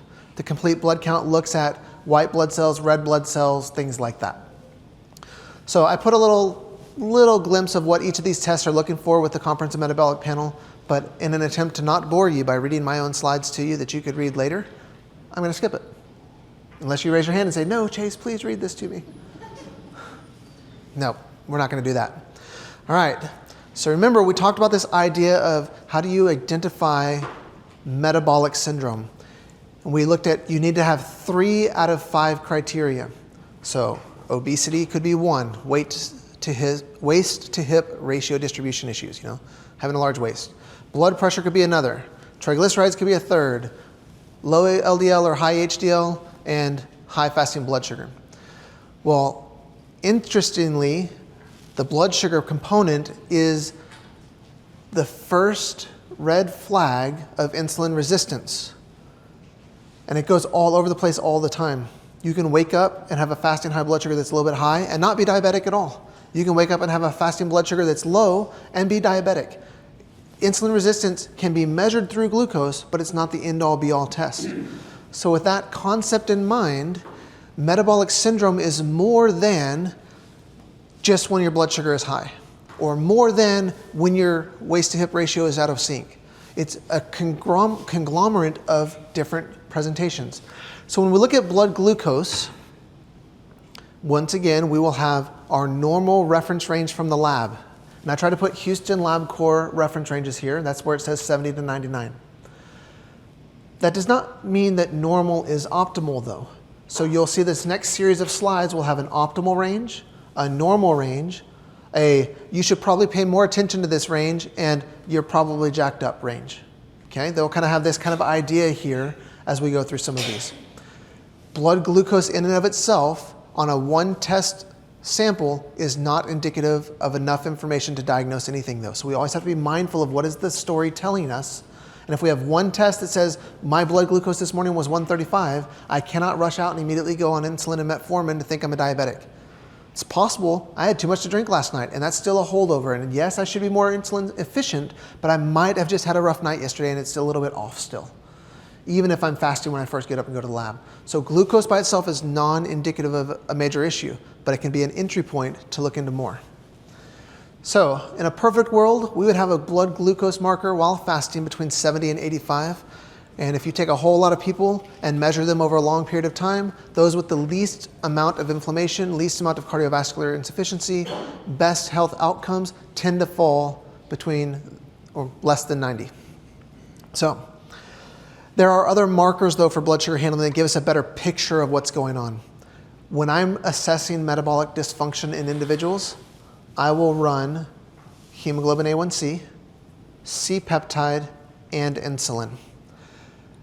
And if all four of those numbers come back with a triglyceride, those three plus glucose plus triglycerides, right? If all five of those numbers come back telling me the same story, I am super confident in telling the person what's going on in their metabolic life from a blood sugar handling standpoint. Does that kind of make sense? We've all seen someone who comes in and they're like 60 pounds overweight and their blood glucose is 97 and you're like, oh, wow, you're fine. And then you get their hemoglobin A1C back and it's 12. And you're like, whoa, where did this come from? Well, it was there the whole time, just nobody ever looked at it. So as we're attempting to look at metabolic dysfunction within these individuals, it's okay to run the test that you need to get the data that you want. And so I run these tests. Now hemoglobin A1C, like we heard a little bit earlier today, is a rolling average of about 2 to 3 months of the influence of glucose on the red blood cell. It's the glycation effect of the red blood cell. That's a bunch of boring words. How many of you cook before and you take onions and you throw them in a skillet and they caramelize on themselves? You've caramelized your own onions before? Raise your hand. That's your red blood cell in the presence of sugar. That's a glycation effect of onion. So therefore, your blood vessel, your capillaries get down to 1 red blood cell in diameter thickness at some point, or width, and you need a blood cell that's able to come and morph itself into a smaller position to slide through and then open back up. Blood vessels that are inflamed, usually due to metabolic insufficiency, and red blood cells that are glycated can't work efficiently together, and you have inflammatory states that are read very prevalently through blood work. If someone's triglycerides to HDL ratio is up, they're creating more atherosclerotic activity, more calcifying activity in their life. If their hemoglobin A1C is up, they're glycating the red blood cells, they have an inefficient transfer of oxygen through their cells, and the metabolic dysfunction is causing inflammation to everywhere they can't get. And we know it. We don't think like that a lot of times. We look at the hemoglobin A1C go up and we say, you're diabetic, take insulin. Come back, I'll adjust you 3 times a week for the next 6 months, right? But their metabolic insufficiency is leading to this systemic inflammatory state that's causing them to not heal at the level they need to, or that they want to. So I like hemoglobin A1C. Interesting note there is if your hemoglobin A1C starts going between 5.4 to 5.7, that normal range, neuroinflammation is starting. We heard earlier about type 3 diabetes. He casually mentioned type 3 diabetes. Type 3 diabetes, dementia or Alzheimer's of the brain, is a manifestation of blood sugar insufficiency insulin resistance and glycation effect of the red blood cell over time now damaging neuro tissue. So if we can keep our hemoglobin A1C under 5.4, yes, we are protecting against metabolic dysfunction of diabetes and insulin resistance, but now we are leading in toward neuro support and anti-inflammatory effect of brain tissue. So that's my goal with everybody. I want 5.4 or less. If you're at 5.5, I'll still pat you on the back and give you a high five and say, good job, you're not diabetic. But there might be some wiggle room for where we can still create change in this person's life. Once diabetes numbers are bad enough, though, you will start seeing hemoglobin A1C numbers just go up and up and up. Anybody have a record in their office where they've seen a high hemoglobin A1C? Anybody want to raise their hand and share how jacked up one of their patients was? Or yourself, if that's you. Nobody? What do you think is the highest one I've ever seen, since you're not talking about your own patients? Who wants to guess a number? The highest hemoglobin A1C I've ever seen on a patient. 82. Is that what you said? Oh, they said 82. I was like, man, that's like maple syrup in their veins. No, 8.2. That's a good guess. That's about half of what it was, though. It was 17.1. Isn't that crazy? Can you imagine that? 17.1. The patient, this is crazy. Like, this is a high school friend of mine. He comes in. And I was like, what's up, man? I was like, oh, I'm just here because my blood work is kind of jacked up. I was like, really? Tell me about it. He's like, well, 3 months ago, I woke up and couldn't move. I was like, excuse me? He goes, yeah, I was in bed. And I was like, get out of bed. My body didn't work. I just stayed there. I was like, well, what was happening? He's like, well, I didn't know. So I literally was in bed. This is 3 months before he came to see me. I was in bed, and I was like, I should yell for my wife. And so I went to open my mouth, and nothing came out. And so now I'm just sitting there in bed, and I can't move, and I can't talk, and I'm just waiting for someone to come see me. And then I was like, I think I just peed myself. And he did. He peed himself. And he's like, I am stuck in bed and have no idea what's going on. His wife eventually came in and was like, hey, dude, get up. And he's like, didn't move. And all he could do was blink his eyes. That's the only thing he had left that he had full control over. So she called 911 because he wasn't moving and non-responsive because only blink. And was like, blink once if you're in danger. And he's like, trying really hard to do it. 911 emergency services came, picked him up, put him to the hospital, immediately started testing him on insulin and stuff like that. But they did his blood work that day, and that was a 17.1 hemoglobin A1C. His blood sugar at the time was 800. So it was an 800 blood sugar and a 17.1 hemoglobin A1C. They just started pumping him full of insulin and metformin. And then 3 months later, he was up and starting to move. And he was like, hey, you post stuff on Facebook sometimes about doctory things. Do you think you can help me? I was like, oh no, come on in. And he hands me his blood work. I was like, dude, you're about to die. And he's like, I know, I thought I was about to die. And he was a high school friend, so I felt a little bit more like I could be real with him. And it's like, so cool, we made some changes. He ended up losing a whole bunch of weight. His blood sugar A1C got down to 6.1 or something, and then just really stuck there for a long time. And but unfortunately, the complications from all this caught up with him. He passed away 2 years ago.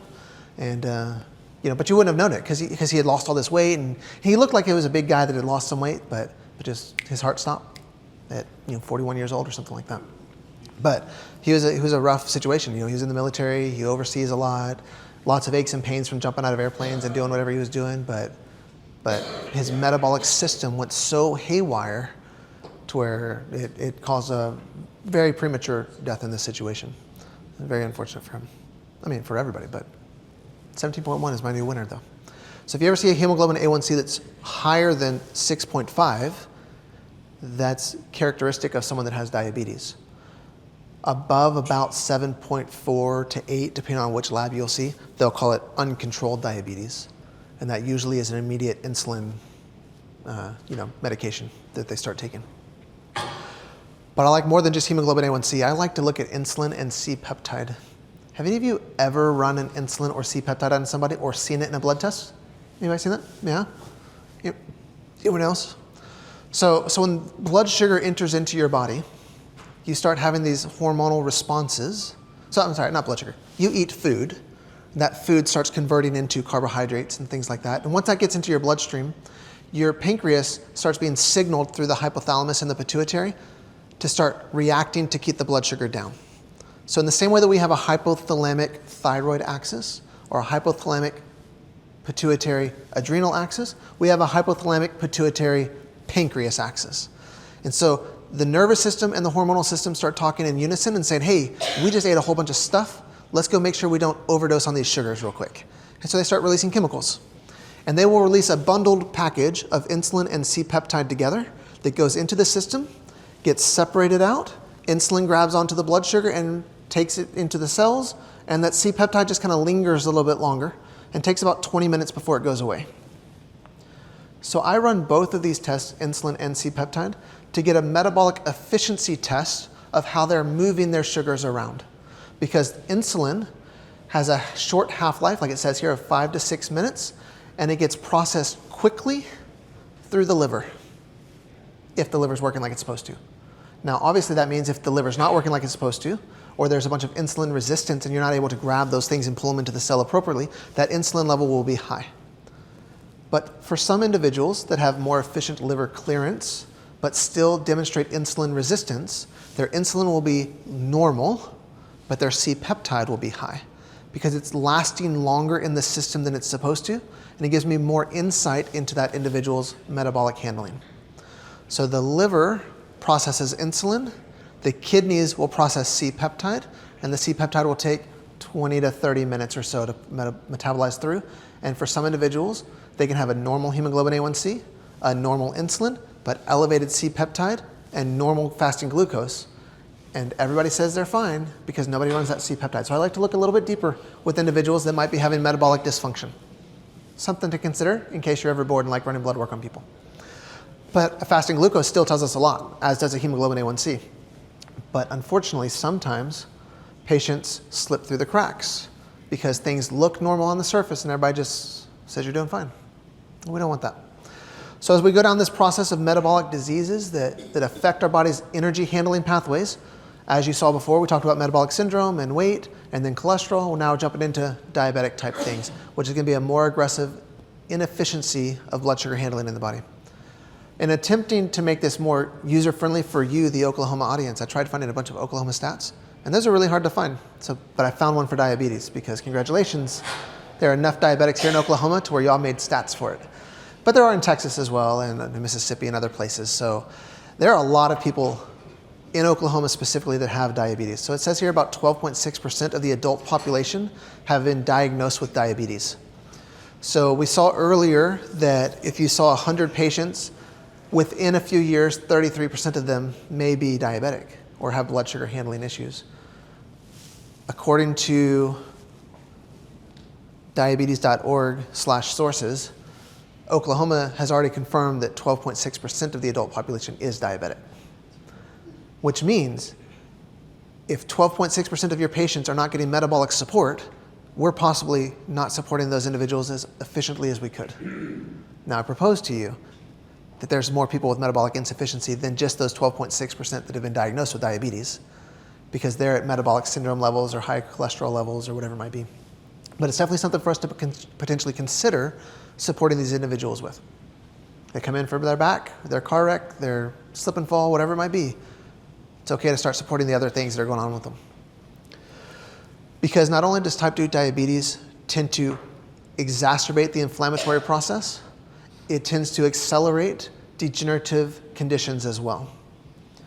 So when we take our x-ray and we show the patient and we say, hey, guess what? You have degenerative spines. And they say, oh no, what am I going to do? And you say, well, of course, you're in the right place. And we're going to adjust you and help with everything we need to do. But also, I need to know if your metabolic system is contributing to why you're as jacked up as this x-ray indicates that you are. So let's run this blood test to make sure that you are stable from blood sugar, stable from cholesterol, stable from insulin resistance, so that we can help you manage the current degenerative condition that you already have. And the good news is we're super good at it, so I'm glad you came to the right place. Because y'all are amazing at this, right? So now we're going to support their systems. Once again, when metabolic insufficiency happens, tendinopathies go up. It happens when cholesterol is inefficient. It also happens when blood sugar handling is inefficient. Tendon inflammation skyrockets. I should tell you another fun story about a friend of mine. I have friends that are not healthy, so I apologize that I get to beat up on them with their stories. But a good friend of mine, he lives in Memphis, Tennessee right now. He was hanging out with his church group, the kids, the youth or whatever, they're all swimming in the pool. And it's like right at the end of the thing, and it's like, last jump off the diving board, right? Because we all have that. It's one more time, last time. So he runs to the diving board, does his first little pre-jump, and then goes down to do his full jump to go do everything. And his tendons, patellar tendon bilaterally, separated from his knees and rolled up into his quads. He's now at the bottom of the swimming pool, and he can't extend his legs to try and kick, so they're hyperflexed, and he's trying to pull his arms up like this, but his legs aren't moving. He's in excruciating pain right now. And he's just like trying to get up, and he eventually gets to the top, and he's like yelling at somebody to come help him out because he's got no leg movement at all anymore because he has bilateral tendon separation of his patellar tendons. And his quads have rolled up and everything. And they eventually pull him out and get him up on the thing or whatever. He had high blood pressure that he didn't know about. He was about 30 pounds overweight, which he did know about. He had high blood glucose levels too, and was diagnosed as pre-diabetic during that time frame. His cholesterol was also elevated. He's just a friend of mine from Georgia. I mean, I knew him from Georgia when I was going to school there, but he moved to Memphis. But crazy to see tendon-related conditions that accompany someone who's, I don't know, he's probably 3 or 4 years, 45, 46 years old, somewhere in that range. And you don't think 46-year-old guy jumping off a diving board is about to rip his tendons in half. But high cholesterol, high blood sugar, a little bit overweight, a little bit high blood pressure. Tendons are inflamed. He didn't come see me though. That was just a neat story about tendon-related issues and the inflammatory state that happens when we have metabolic dysfunction. He eventually had to have surgery on both of them, obviously. They reattached everything, and he's more or less back into normal, but lighter. He's improved a couple of things in his life. Yeah, just more evidence that says that type 2 diabetes and degeneration go hand in hand. When your cells cannot receive the blood sugar that they need for adequate energy creation through that mitochondria and all that stuff, they become inflamed. When things become inflamed, they become less efficient.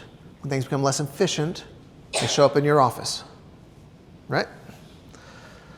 Neuropathy also does it. We often think about the diabetic patient having peripheral neuropathy, numbness, tingling, burning, things like that, right? So when glucose goes up over long periods of time and the cells become less efficient in their transfer of energy, nerves can also become degenerative and demyelinated and irritated. We all know this. The person with diabetes is probably going to have some level of foot-related stuff. I showed you all blood work from my dad earlier when he was 52 years old. He's not 52 anymore. He's a lot older than that now. But he was exposed to Agent Orange when he was in Vietnam. And so he started presenting with diabetic neuropathy type symptoms while having completely normal blood work. So we'd run his blood work all the time, and his blood glucose was fine. His hemoglobin A1C was below 5.7. Like everything looked normal, but he started having these like neuropathy type things. And then between one blood test and a year later, his hemoglobin A1C jumped from 5.7 to 6.8, and his blood glucose was just off the charts.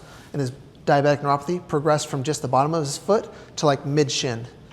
And all of a sudden, he had to have like toes being amputated, like all kinds of stuff. Like he doesn't walk around with toes anymore, like all kinds of weird stuff. But the pre-exposure to Agent Orange and nerve damage in a year's time just like devastated his feet once his blood sugar became even more inefficient. So it's really weird. My dad doesn't listen. If you have parents or children, they will never do what you tell them to. Just remember that if you're a doctor. So my dad doesn't do the things that I ask him to do all the time. Like he still drinks 44-ounce Dr. Peppers every day and things like that. But he's basically had a size of a quarter wound on the bottom of his foot that just refuses to heal for like 6 or 7 years now. And he goes to the foot doctor all the time, and the podiatrist keeps telling him everything's fine. But eventually he had a cardiologist tell him to watch out for a silent heart attack. Because neuropathy in a diabetic will slowly progress and centralize to the core. So if you can imagine, my toe is numb, my feet are numb, now my shin is numb. When my fingertips start getting numb, it means it's probably going to match about this spot on my leg. As neuropathy continues to progress through a diabetic patient, it'll eventually come to the heart to where they can't efficiently beat anymore. So as you start working with your diabetic patients and you see neuropathy progressing, it might be an indication to encourage them to stop eating crap and eat better. and take your supplements that you're recommending for them and lower their carbohydrates, or recognize that some people won't, and that's fine. We sometimes have to get to that point. But be mindful that as neuropathy progresses from a diabetic standpoint, if people start developing numbness and tingling in their hands and their feet and their legs are numb and tingly, that neuropathy is spreading. And general gauge based off of the cardiologist was if they stick their leg out and do this, they'll be about the same amount. Does that kind of make sense? Okay, something neat to think about. When glycemic tolerance is terrible, you're much more likely to have pain and inflammation. When people are in pain and inflammation states, they frequently think of chiropractors as pain doctors and will show up in your office. And that's fine. We could be the pain doctor. We can put our chiropractic hat on and adjust to the cows come home, and they're going to get value from what they're doing. I propose to you that there could be some other things we do as well, though. And if you're willing to, look at their blood work. And if their blood work isn't as good as you want it to be, let's support them nutritionally.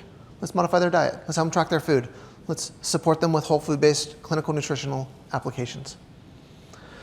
Boring, boring, boring. Glycation in products kill you. That's basically what that says. It also jacks up the way you recreate your cells. Let's go to cases, because that's more fun. All right. I remember this person. Okay. So, 36-year-old male shows up into your office tomorrow. He's 6 feet tall, 240, and he's a little bit overweight. Not too fluffy, but he's fluffy, right? Like his BMI is 32.5. He's an IT consultant, which means his lifestyle is what? He sits all day.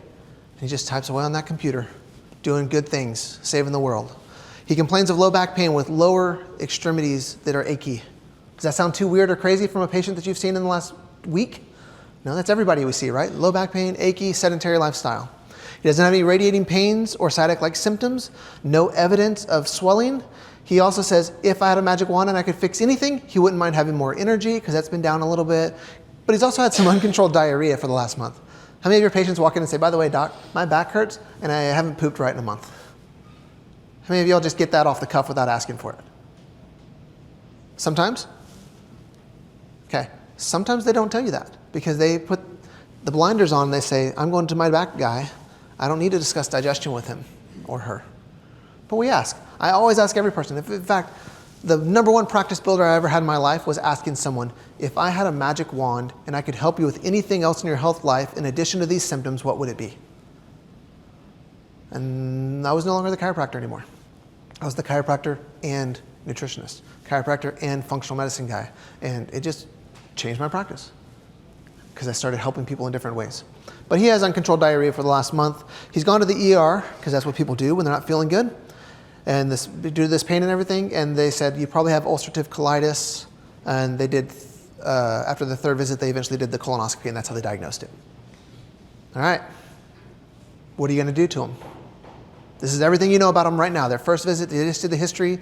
They filled out all your paperwork. What would you do next? Don't be afraid to answer. There's no wrong answer. You can't be wrong. You can only be more right. Just remember that.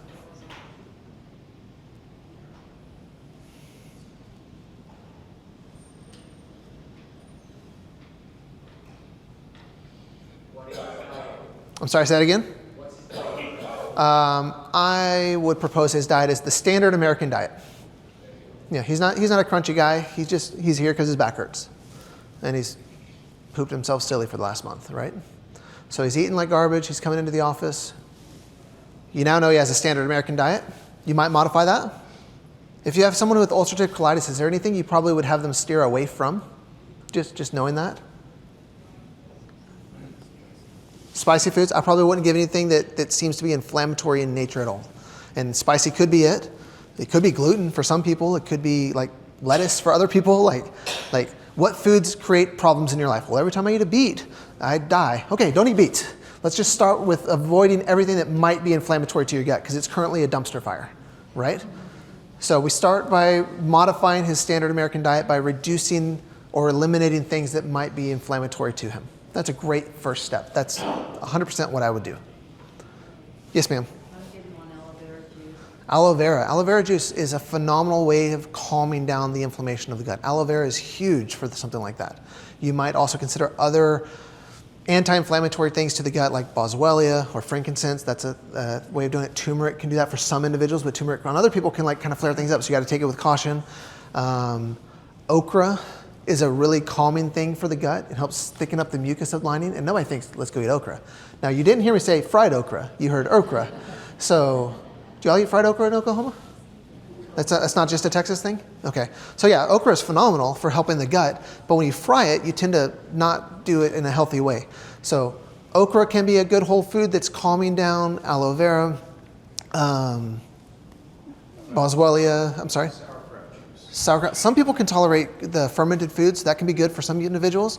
It's definitely worth experimenting with. Like, hey, do you eat sauerkraut? No. All right, let's try it because your dumpster fire is going crazy. Let's try and put some flames out, right? It does heal ulcers in the stomach, so it makes me wonder about ulcerative colitis. Right. I definitely would lean toward fermented type foods. Yeah. So these are good ideas to just put our brainstorming hat on, right? There's no wrong answer. You can be right, and you can be a little bit more right.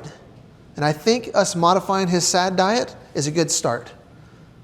Doesn't necessarily immediately address his low back pain, unless the low back pain is resulting from his jacked up digestive system, which it could be. But right now, all we know is this guy's coming in with pain. He's a little bit tired. He's had diarrhea for a month.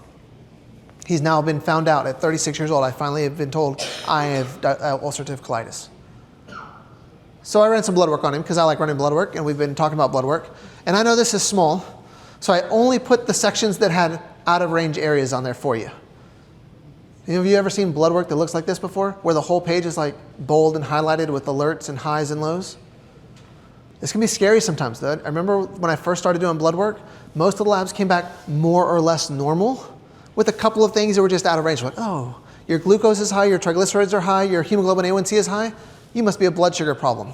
Let's just help with that, right? But then I remember when I started getting blood work back from people that were just really jacked up.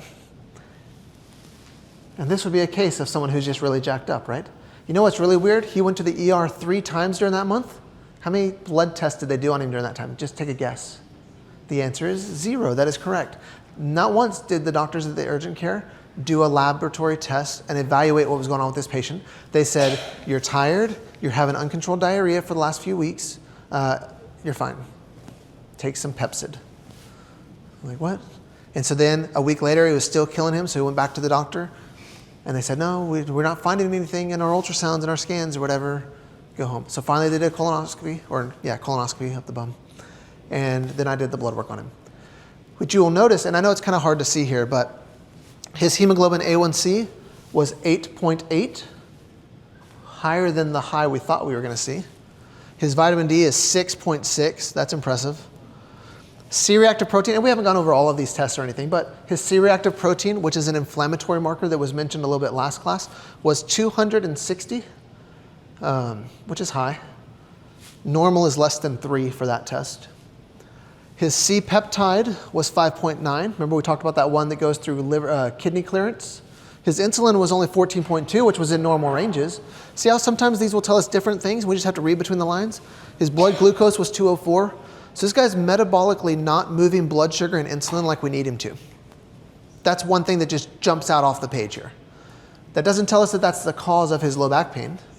It doesn't tell us that's the cause of his ulcerative colitis, but we're finding out more information about this individual. And if he keeps eating his SAD diet, his blood sugar mishandling issues are going to contribute to the inflammatory state that he's currently in, and it's just going to be like pouring gasoline on a fire.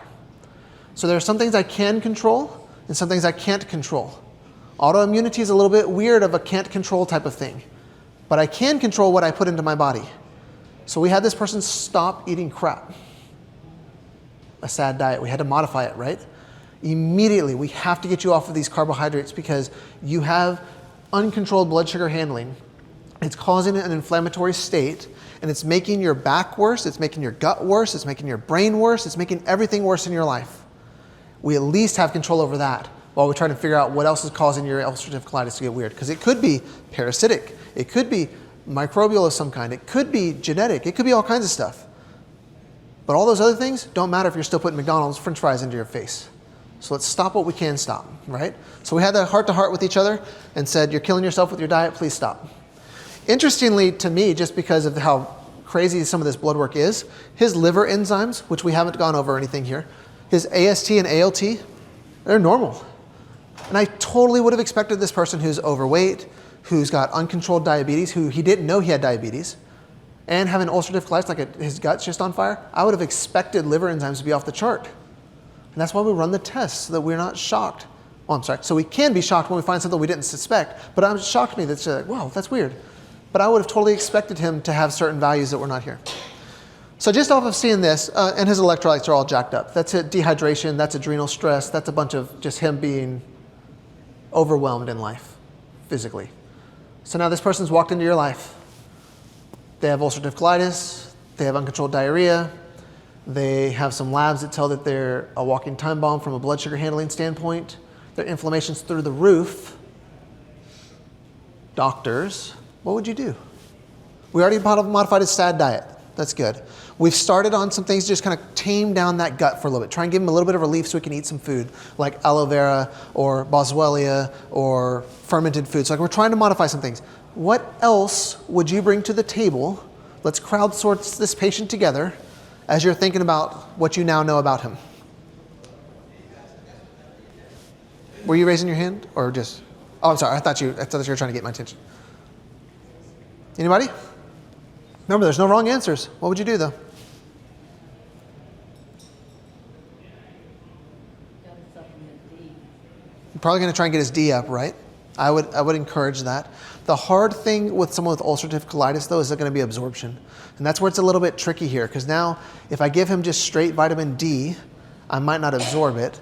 But if I give him vitamin D that has like fish oils, MCT oil, rosemary, something like that added to it to help with absorption, those are usually coupled with fats. And some people with ulcerative colitis, it's going to cause more of a release. Some people can tolerate it, so it's an experiment, but it's a tough one. But I'm sorry? Oh yes, you can take D in different versions too. We look for a version that's absorbable, right? Because we don't want to just throw more gas on the fire by giving him cod liver oil with added vitamin D to it. Because that's probably going to be rough in the scenario of someone with ulcerative colitis. But it's a good thought. We got to get that level up somehow, and that's a good supportive agent. What's something else we could do? I'm sorry? Fasting. That can be so huge for someone like this, right? Like, cool, you're going to eat 2,000 calories today, but let's not do it all day.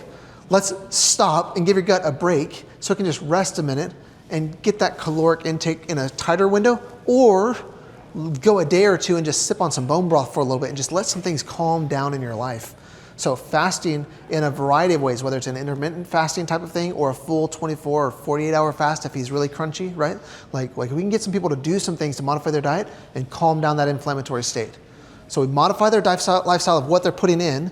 We're possibly modifying time-restricted eating of some capacity. We're using some level of things like fermented foods added to the diet. We're possibly using something like aloe vera or boswellia or something like that to try and calm down the inflammation.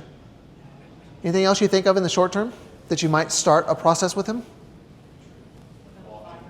Walking? Walking would be huge. Increasing fiber and walking. So we have glucose transport through insulin. Like I eat a Pop-Tart, my blood sugar goes up, insulin gets released, blood sugar comes down. If I'm insulin sensitive, right? If I'm insulin resistant, I eat that Pop-Tart, my blood sugar goes up, my body releases insulin, blood sugar stays elevated, and over time starts to come down. Through physical activity, I can take advantage of something called non-insulin dependent glucose transport. If I go walk, my muscles start using fuel and they start looking for ways to get more fuel into their life. And they will start sucking down that blood sugar even if insulin is not working as efficiently as we want it to. Walking is a phenomenal thing for this individual. Plus, what does movement do to somebody who's got stiff, sore, achy things that sits in front of a computer all day? It's only going to help unless something's broken, right? Like let's get people up moving and doing something. But from a metabolic standpoint, not only will I get benefit from just caloric burn, but I can start getting non-insulin dependent glucose transport to kick in and start pulling those blood sugars down, since this person's insulin system doesn't seem to be working as efficiently as it could be. And it's probably going to help his back, probably going to help with afternoon energy pickup as he's starting to move around a little bit more, right? Great ideas. That's what I did with him. I like to give pills to people, right? I tell them all the time, I'm going to be aggressive for the short term to try and move the needle and make things happen in your life. So I gave him a whole lot of chlorophyll, fat-soluble extract chlorophyll, because that's a soothing thing to the gut as well.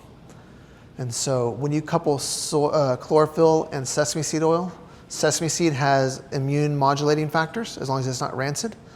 And that plus chlorophyll can be a great acute situation for someone's gut that's on fire. So that's what I chose to do with him. You could also do L-glutamine if they can tolerate it. L-glutamine and aloe and things like that will often come in little like scoopable products from different companies. Something that's gut related and powdered and in a scooper probably has lots of glutamine and aloe vera and stuff inside of it.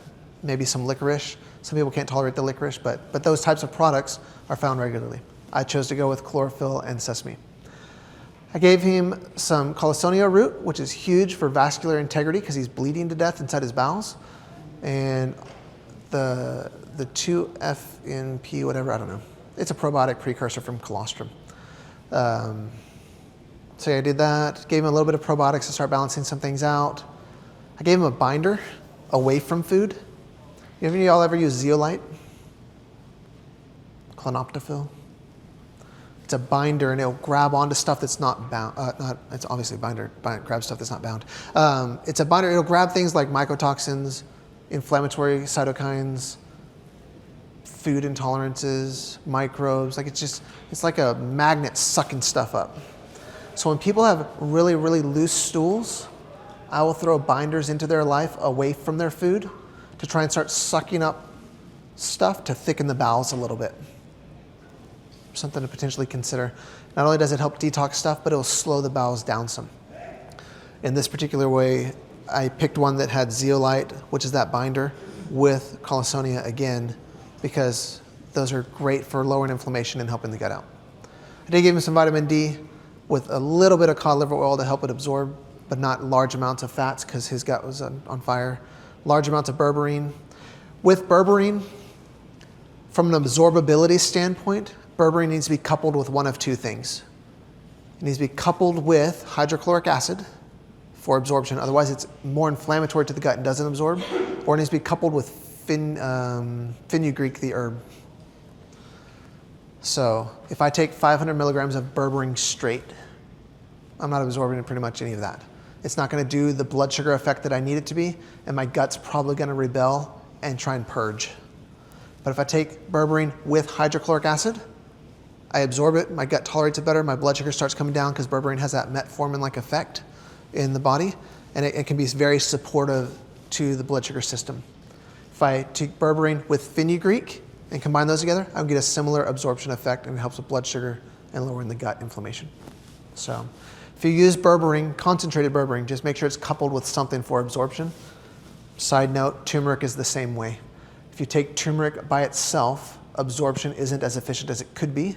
But if you take turmeric with, like black pepper, or turmeric with fenugreek, now all of a sudden your absorption potential goes up a lot, and it does more for the patient with fewer side effects of digestive upset. And then because his electrolytes were all over the place, and he's been going on for like a month or so, I supported his adrenals as well with this. That's why the bottom one talks about adrenal stuff. And because you mentioned Drenamin earlier, that's the major ingredients of Drenamin on that bottom product. I gave him Drenamin. So chlorophyll stuff, some probiotic type stuff, anti-inflammatory stuff to the gut, good probiotic stuff, support his vitamin D, support his blood sugar, balance out his adrenal glands. That was our initial program, while taking him off the garbage diet, having him move around a little bit more, and step back and watch how things were going. Within 2 days, his diarrhea stopped.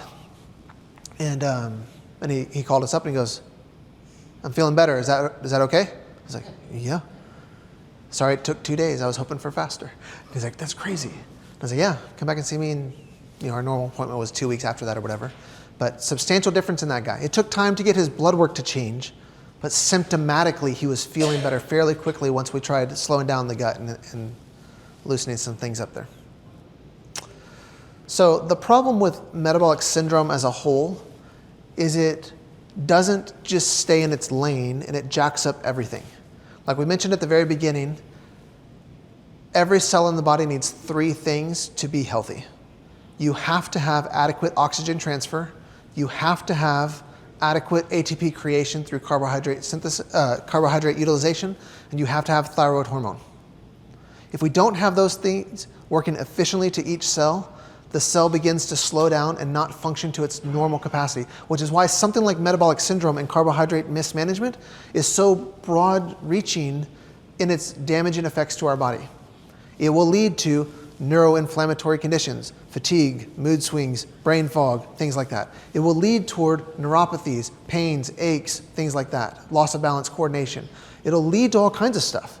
And so when we walk in and we put the blinders on and we see the patient only as the musculoskeletal person, sure, we're doing a great service for them for that moment, but potentially, if we're willing to just go a little bit deeper, we could change their life for the better systemically across the board.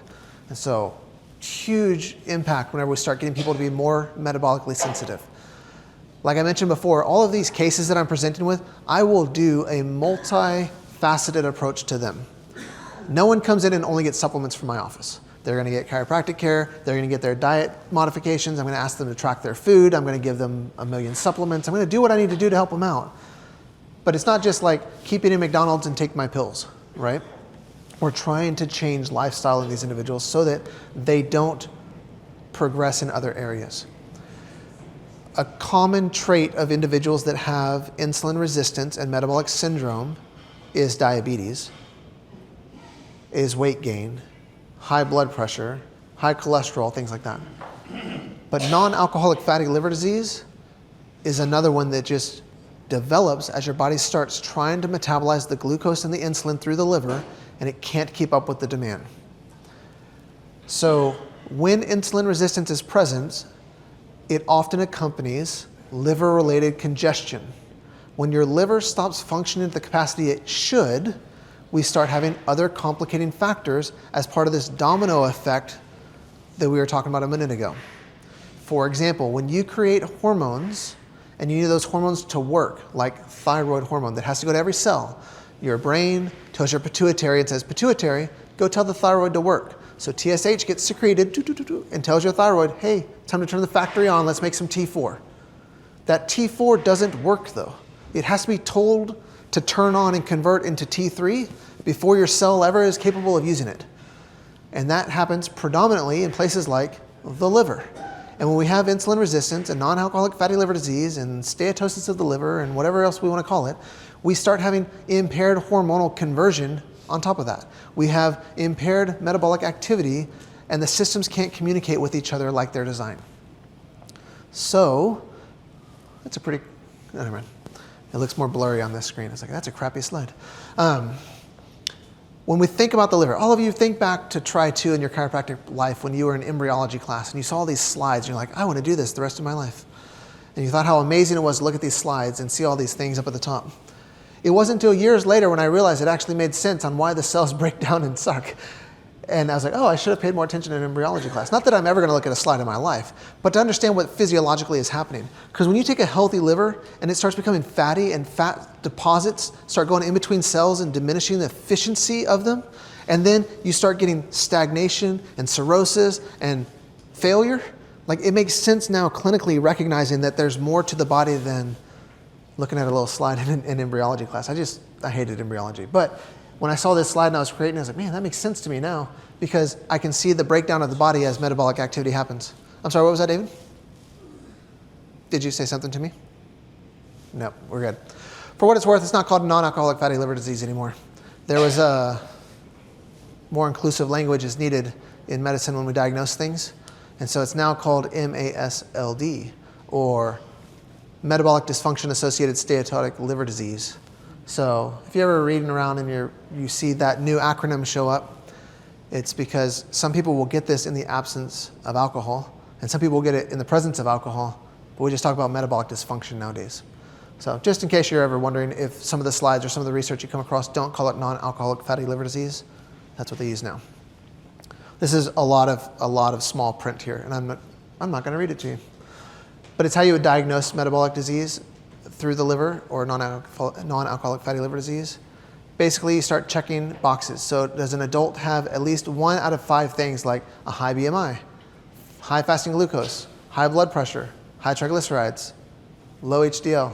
Isn't that weird? Metabolic syndrome is how we would evaluate cardiometabolic issues as it pertains to non-alcoholic fatty liver disease. They're the same thing, just different body part. So that's what we're trying to associate here, is how do we get the metabolic efficiency to improve systemically? Call it diabetes when it affects the pancreas and insulin. Call it non-alcoholic fatty liver disease when it affects the liver. Call it obesity when it affects body composition. Call it high blood or hypertension when it affects blood pressure. Metabolic distress manifest in all its many ways, right? So the neat thing with non-alcoholic fatty liver disease, or MASLD, is that it leads to sarcopenia. Because sarcopenia, the loss of muscle and the propensity to develop fat, is what's happening in the liver. And it does the same thing in your musculoskeletal system. So when someone has non-alcoholic fatty liver disease, but they're the same weight they were last year, we can start putting the pieces of the puzzle together and know that their musculoskeletal system is still being impacted, which often leads to increased pain, increased tendinopathies, etc. And you can look the same on the outside, but your muscle mass is diminishing as your body is replacing that muscle with fat. And we don't want that. So we want to become more efficient through metabolic activity. I'm sorry, say that again? I keep hearing someone over here. So, metabolic associated liver disease stuff is tied to a whole bunch of musculoskeletal conditions and neuro-related conditions. And I can already tell I'm putting you all to sleep with this slide, so we're on to the next one. We identify non-alcoholic fatty liver disease through ultrasound and biopsy. That's the way it's determined. But if you do blood work on someone, you can get an indication of what's going on through labs. There's your reference chart for later. Let's talk about a case study, because that's more fun. Y'all doing okay? Everyone stand up? Yes, sir. Quick question, Doc. Sure. Can you go to the previous I would love to go to the previous slide. Let's say someone comes in, elevated ALT, AST, you put them on silymarin and miltefosine. How long, what's the time frame that you would want to run follow-up labs? Are we talking like a month? Like what's the expected, I mean, same with the LDL, HDL, Right. triglycerides, what's a good time frame for these people that we're working on to follow up and have healthy expectations as to when we can see it? That's a great question. So the question that was asked was, let's say we run these labs on someone and we see high cholesterol or high liver enzymes or something like that. And we do a therapeutic intervention. We modify their diet, we give them some nutritional support, etc. When would be a realistic time to come back and recheck to see if we're making progress or not? I shoot for 30 to 60 days on liver and cholesterol related stuff. Now, hemoglobin A1C, which we kind of talked about a little bit earlier, that's a rolling average of 2 to 3 months. So I'll wait 90 to 120 days before I recheck that. But if I see someone's liver enzymes that are elevated, I have full confidence that if they eat the way I ask them to and they take the stuff I give them, that their body is capable of making change.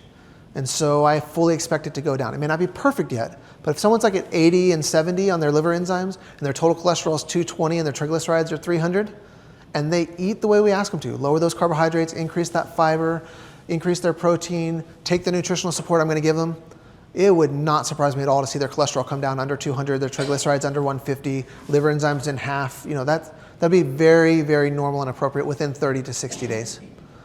So part of that is how compliant is the person going to be, and how efficient or how capable are they to get the retesting done. Sometimes it's like an extra $100. I'm like, I don't have an extra $100. I'm spending all my money on you and supplements. Can we wait a little bit longer? It's like, that's fine. Let's wait a little bit longer to make it efficient for them. But if they're like, I want to see the change, great, we'll do it in 30 days. Does that answer your question fully? Anybody else have other questions before we go into a case study? We're gonna change how we do this case study, but we'll talk about it here. So we got a 43-year-old male. He's 5'4". This is the best case study you'll ever see. This is for you right here. 5'4", 170. His BMI is a little bit high, but not crazy. He's a financial advisor, so he comes into the office. He's got numbness in his first and second toe and in his thumb and pointer fingers. There's no edema, and he tells me, I'm here because my wife made me, because last month I tried to get life insurance and they said I couldn't. They denied me for insurance. And he hands me the little thing from like Merrill Lynch or something like that has his life insurance details. And his blood pressure was high. Blood sugar was high and his cholesterol was high. I said, well, that wasn't a real lab. Let's just redo your stuff from LabCorp and see what happens. Because maybe that was just bad data. Because it wasn't like, it was just like the Merrill Edge, whatever stuff. So I did his blood work. I'm going to read these numbers because you can't see them. His total cholesterol is 483. That's high. His triglycerides are 2,102. That's also high. That should be less than 150, and his total cholesterol should be less than 200. His liver enzymes were 36 and 28, which is weird, because we would expect that to be high, because he's a walk-in cholesterol case, right? So we're like, man, that's weird, your liver enzymes aren't high. His alk phos is high. It's just a little bit high, and we haven't talked about alkaline phosphatase, but alkaline phosphatase is a weird number that can be like liver and kidney and stuff. But when it goes high and keeps going high, think metastatic bone cancer. So like if it was 600, I'd think, ooh, we got to look into this a little bit more aggressively. But at 130 with normal being like 126 or something, that wasn't too much. I just thought it was a spillover from what's going on here with his cholesterol. His C-peptide was 2.7. So that's that coupling with insulin that comes out. So you're like, well, that's weird. Why is your cholesterol so high even though your C-peptide looks normal? Your glucose is 319 fasting, and his hemoglobin A1C is 11.9. Not the highest, but it's running the running, right? It's pretty good. And remember, this guy isn't like some morbidly obese person that's walking, like rolling into your office that can't walk and has neuropathy or anything like that. He's a relatively young guy. Probably looks like many of us in the room that just walks in and is like, yeah, life insurance denied me. These are my numbers. Isn't that crazy? Those are some cool triglyceride numbers, not gonna lie. All right, so to break up the monotony of me asking you questions and then me staring at you for 3 minutes without anybody answering, turn to your neighbor and talk to your neighbor about what you would do for this person. So brainstorm amongst yourself.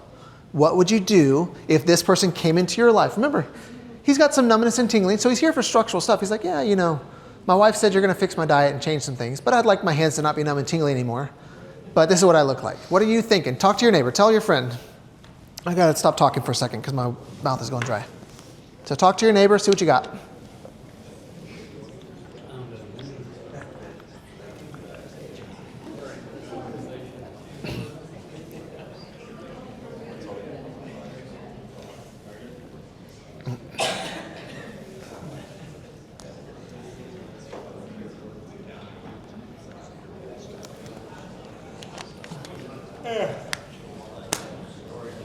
I have a question. Yes, sir.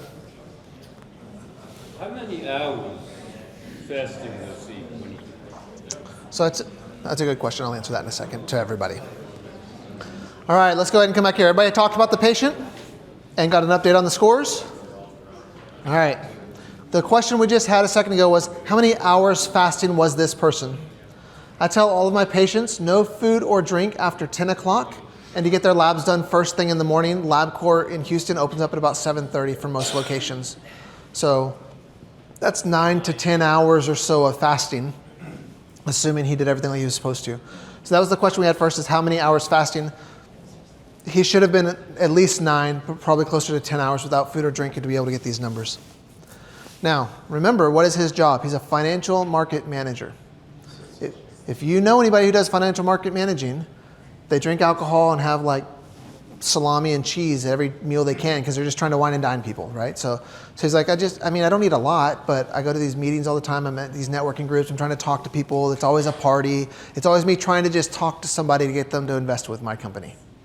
And so I eat a lot of processed stuff, but I don't eat bad. His wife comes to see me and she's crunchy. Like when the wife makes the meal, they're eating legit. But when he's out and about and he has a couple of drinks and has some alcohol or whatever he's doing, he's like, my diet should be too much. I don't know why my cholesterol numbers are this high. So as you consulted with your colleague and you told your colleague what you think you might do, what was something your colleague told you they would do? You don't have to come up with your own ideas. What did they tell you they would do? Change the diet? In what way? Cut out all alcohol. Low carb, limit alcohol, increase fish oils maybe? No. I have a potential concern with the fish oil, and I'm not saying it's a bad idea, but it's something to be mindful of. Some people take those fish oils and they just run them right into their own triglycerides again. So this person has 2,000 triglycerides already. So sometimes giving fish oils, which are anti-inflammatory, cardiosupportive, help blood sugar stability, things like that, sometimes they make the triglycerides weird, right? So we just gotta be mindful to know that that could be a situation. Now it makes clinical sense though.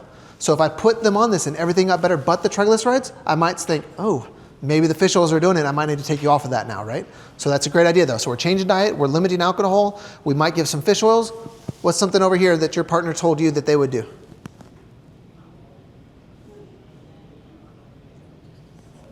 Anything else? What do you think I did? Oh, yes, you had something?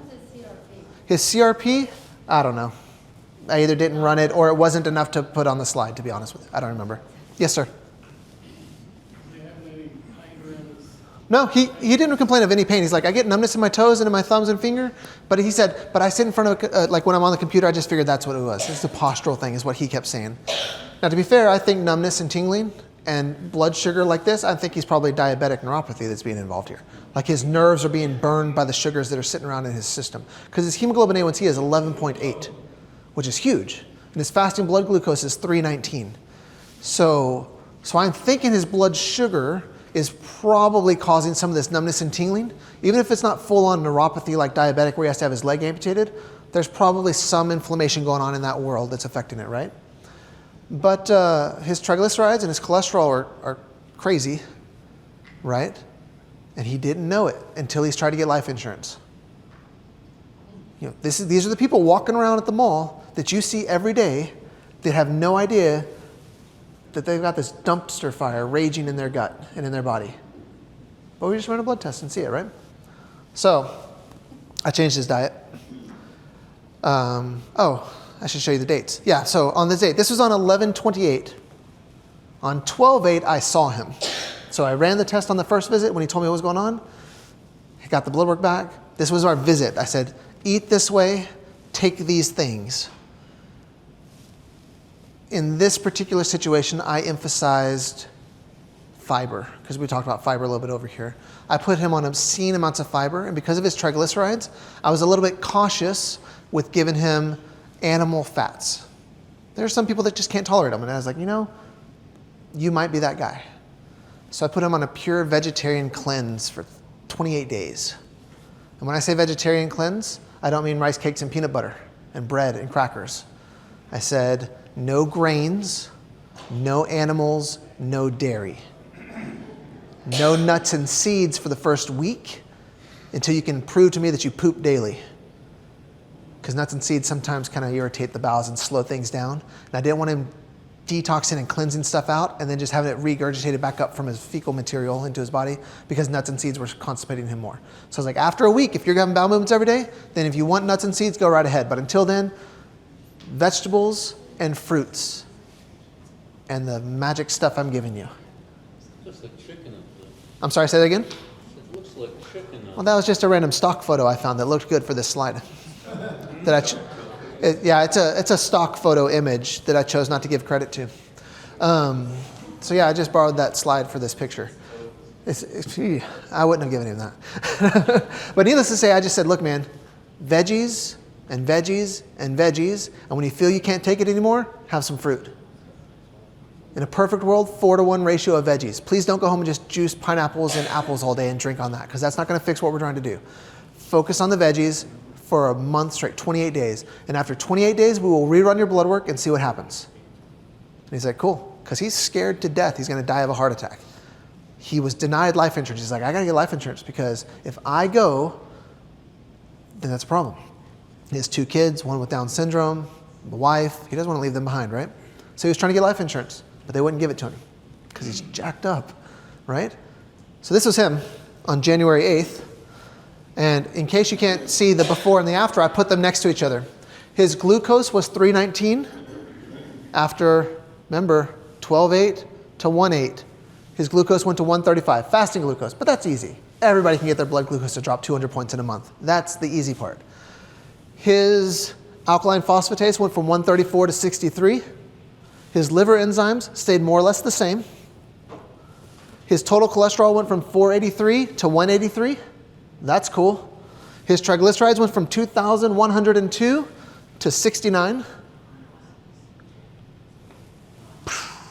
I walked out of the visit and said, re-up your supplements, bro, you're doing great.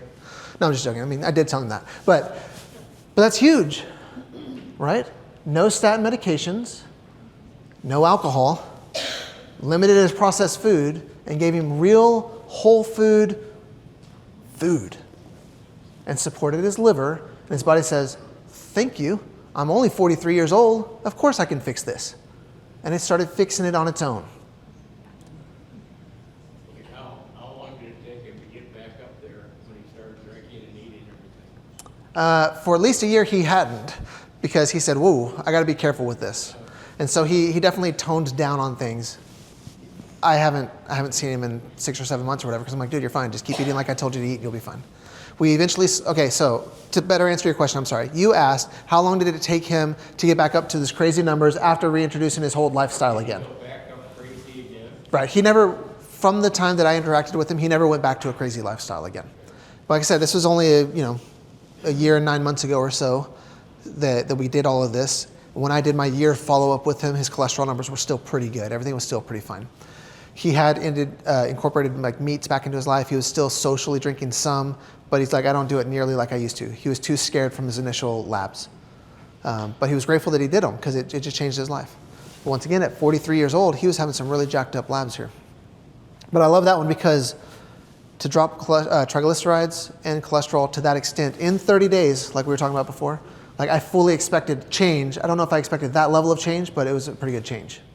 Cool. But after seeing like my dad's from back in the year 2000, his also dropped substantially in just 27 days or something like that. Yes, sir? And when did his peripheral neuropathy go away? It did. Yeah. Within like 2 weeks. Like before like I adjust people and I do all the things I do. But when I put people on nutritional programs, I'm like, come back and see me in 2 weeks, come back and see me in 2 weeks. And then that's my 30-day check-in where I'll redo labs or something like that. And I know I adjusted him like at the 2-week mark, but it wasn't his primary concern. His life insurance policy and his cholesterol was his primary concern. And so when he came back in on the 2 weeks and I said like, hey, how's the neuropathy? He's like, oh yeah, I forgot I had that. I was like, yeah. So that did go away as well. Any other questions? How many of you are excited to go home and run blood work on people and make some freaking changes in their life? So cool. I'm sorry? Said I don't want to go out to dinner tonight. Oh yeah. I have a question. Yes, ma'am. Would you modify what you did if somebody had a lot of like colon issues, inflammation in the colon, or couldn't do all the veggies? Right. So the question is, how would I modify what I did if they had labs like this without using as much plant-based fibrous material? Full disclosure, I'm not quite sure someone would come in at 2,000 triglycerides eating. No, they could. Never mind. Let me rephrase that. I would modify it in a sense of I would try and go toward lean, fatty meats and whatever fruits and vegetables they could tolerate. I definitely would not try and put them on like rice cakes and peanut butter or something like that to just take extra stuff away. I would try and be as whole food as possible, probably more paleo-ish. And like I said, in his particular situation with his triglycerides is the way they were, I was erring on the side of caution away from the fats. But like we saw with my father's blood work earlier, we gave him just straight meat and vegetables, and that was fine too. So it's not that I'm anti-fat or anti-animal when someone has high cholesterol or high triglycerides. I use meat-heavy programs on some individuals sometimes. His triglycerides specifically, though, made me a little bit leery of that. Did that answer your question? Perfect. Any other questions? All right. Cool. So, how are we doing on time? Would it be weird to say that I'm only like halfway through my slides? Full disclosure, I don't anticipate going through all of my slides. I made 1 million of them so that I'd have plenty to talk about if we wanted to talk about it, but I am in no rush to just scroll through and read slides as fast as possible. I want you all to have the information you want to get out of this process. And hopefully we're seeing that metabolic stuff is probably jacking up many of your traditional chiropractic patients. And hopefully we feel a little bit more comfortable now to address some of these metabolic imbalances through whole food-based nutrition. And saying, let's start lowering those carbohydrates, let's balance out those protein and fats, and let's give you some awesome whole food-based herbs and botanical things to help your body perform at its best. And in doing so, we should see the aches and pains get better. We should see the headaches go away. We should see the energy get better. We should see the labs change. And so that's what we're here for. I will tell you that so I probably was invited to come speak to y'all like 3 months ago or something, like maybe 4 months ago, is when they said, will you come speak to Oklahoma City? Their original request was nutritional support. And I don't know if this was the organization's request, but Standard Process said, will you please teach on the nutritional support for musculoskeletal conditions in a chiropractic office? And I emailed back and was like, I've fallen asleep reading that title right now. Can I change it? And they said, yeah, maybe. What do you want to talk on? And I said, well, let me just introduce the concept of like metabolic dysfunction in the chiropractic office and some other things. And they said, that's probably close enough. I was like, okay, good. So that's why I presented this way so far. But this section, I wanted to definitely talk about inflammatory markers of labs and how those inflammatory markers affect your patients. And my practice grew by me preparing this slide deck for y'all, because I was like, holy crap, I'm underutilizing certain components and herbs in my own practice that I should be doing more of to help the musculoskeletal side of my office. And I hope that it does the same for y'all, because patients are now coming back and saying like, I've had this achiness in my thumbs and stuff for a long time, and yeah, you adjust me and I feel good, but since you changed my program up, like I don't get that achiness anymore. And it's like, dang it, all I had to do was just add turmeric into your life, and I just wasn't using it enough, or manganese, or some of these just weird things that preparing for this presentation helped me do better in my patient base for my musculoskeletal people, where I might have been a little bit too overzealous to address metabolic things or liver things, and I forgot just make them feel better type of stuff at the same time. But we do get inflammatory markers in the blood as well. So something like C-reactive protein, we've seen that a couple of times in the labs. ESR is shown up sometimes, ferritin, and uric acid. Now ferritin might be a weird one. How many of you have ever seen ferritin before? Or heard the word ferritin? What does that make you think of originally, like ferritin? Iron, right? And that is correct sometimes. But it's also correct as an inflammatory marker as well. So when we think about iron, we often think about the red blood cells and hemoglobin and hematocrit and iron binding capacity. And ferritin is a number we often use when someone's anemic and their ferritin is too low. We might say, oh, you don't have enough iron storage in your life, so I should give you more iron-containing things, whether by eating more red meat or more non-heme iron sources like green vegetables. But I need to get iron into your life somehow. Well, as an acute phase reactant, ferritin can be an inflammatory marker that goes up as well. So even if it's not reflective of iron status, ferritin, along with some of these other ones, can be signs of inflammation in the body. It can also mean other things, like you have iron toxicity if it's too high. So please don't disregard the iron component to ferritin. But just because you see someone who has a ferritin of 200, if normal is 150 or less, don't think, oh my gosh, you have hemochromatosis. I mean, you might think that, but it may not be the right answer. It might be, you've got some inflammation somewhere, let's go figure out where. And then you get rid of that inflammatory state, and that ferritin number comes back down. Okay? So in an effort to try and give you things that you may not normally think of, these are some other inflammatory markers here. So C-reactive protein often goes up in metabolic dysfunction, in liver issues, in cholesterol issues, in cardiovascular issues, and a bunch of stuff. It's a loose reflecting process of the cytokine interleukin 6. So C-reactive protein, high sensitivity, doesn't always mean heart. It can, but it can mean interleukin 6, that inflammatory cytokine is just high. And it can go high for a lot of things. So please don't pigeonhole yourself to think they're about to have a heart attack because it's like 6 on a blood test when it should be less than 3. Ideally, we want it to be as low as possible, but less than 3 is still considered normal. Higher than 3 is out of range. If you go to the ER and it's less than about 25, they don't really bat an eye about it. It's not that sensitive of a marker in that way. If you remembered earlier that ulcerative colitis person, his C-reactive protein was like 216 or 260. It was really high. Lots of inflammation in that scenario. All right, when we think about how we might support elevated C-reactive protein, elevated interleukin 6, elevated inflammation, curcumins from turmeric have so much research behind them. And I'm telling you this, I supported more patients on turmeric having made this slide deck than I ever considered possible, because it was just a missing piece of my life. Even though I do this all the time and talk to people about inflammation and do things, research paper after research paper after research paper was like, turmeric supports inflammation. If you're not supporting, doctor, it's on you. So it really started making me like be more mindful of that, and I started using more. But turmeric, like berberine, needs to have a coupling agent for absorption.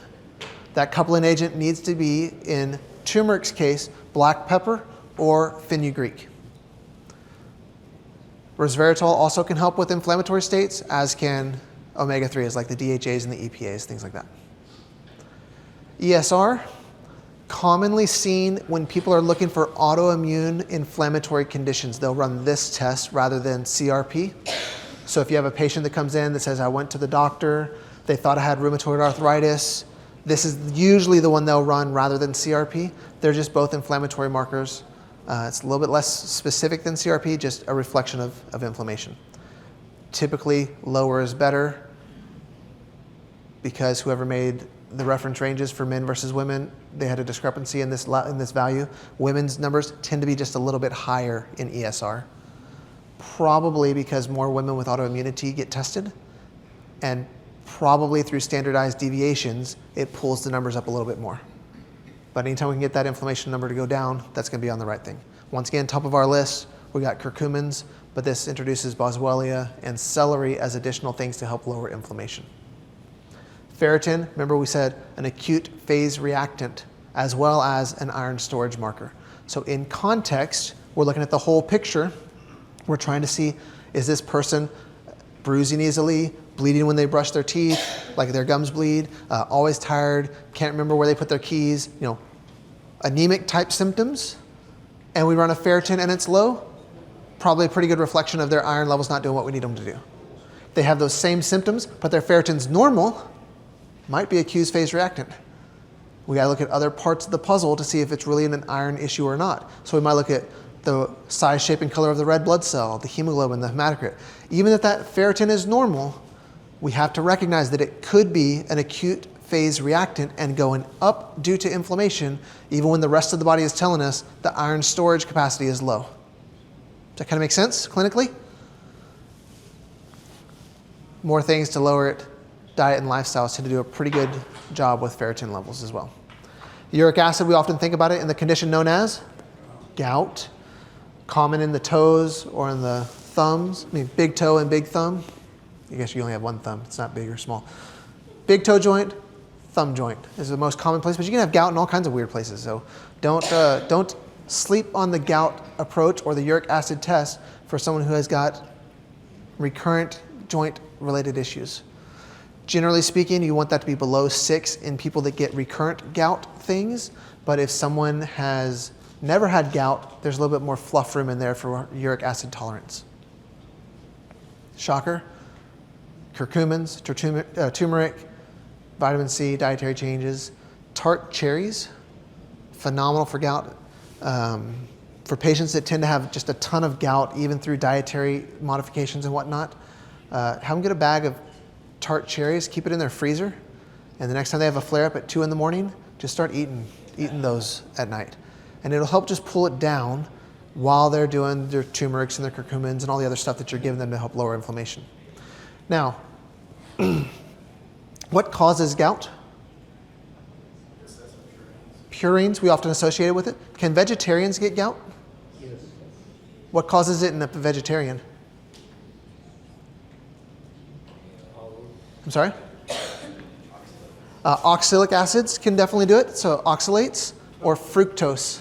Too much fructose in a diet. So some people will have gout in the absence of a purine-rich diet. Look for kidney clearance of oxalic acids or consumption of fructose as their other primary ways in which their body is metabolically sluggish and accumulating stuff and trash that it doesn't need to have. It's just something to be mindful of there. All right, there is why curcumin fixes everything. There's another one. There's another one. All right, let's do this case study. This is a friend of mine. He was a chiropractor. When he came to see me, he was finally retiring. He's like, hey, finally made it. Made my millions, I'm getting out. Made my hundreds and I'm getting out. No. But no, he's a good guy. Does a bunch of functional, nutritional things. Anybody familiar with like Freddie Ulan style muscle testing stuff? Okay. Response testing, nutrition-based clinic is what he mostly ran.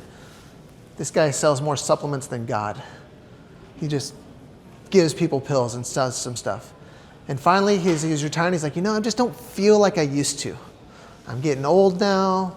I'm putting on a little bit around the middle. I'm tired. I'm just ready to retire.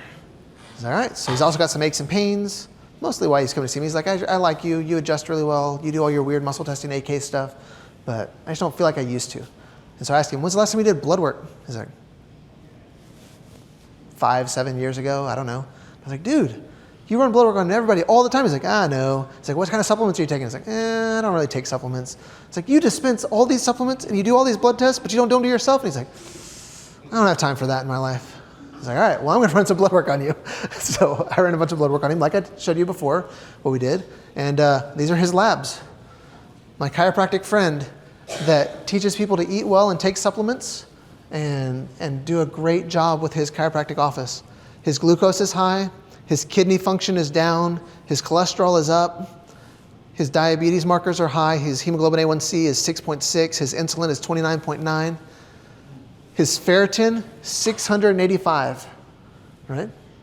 That's high.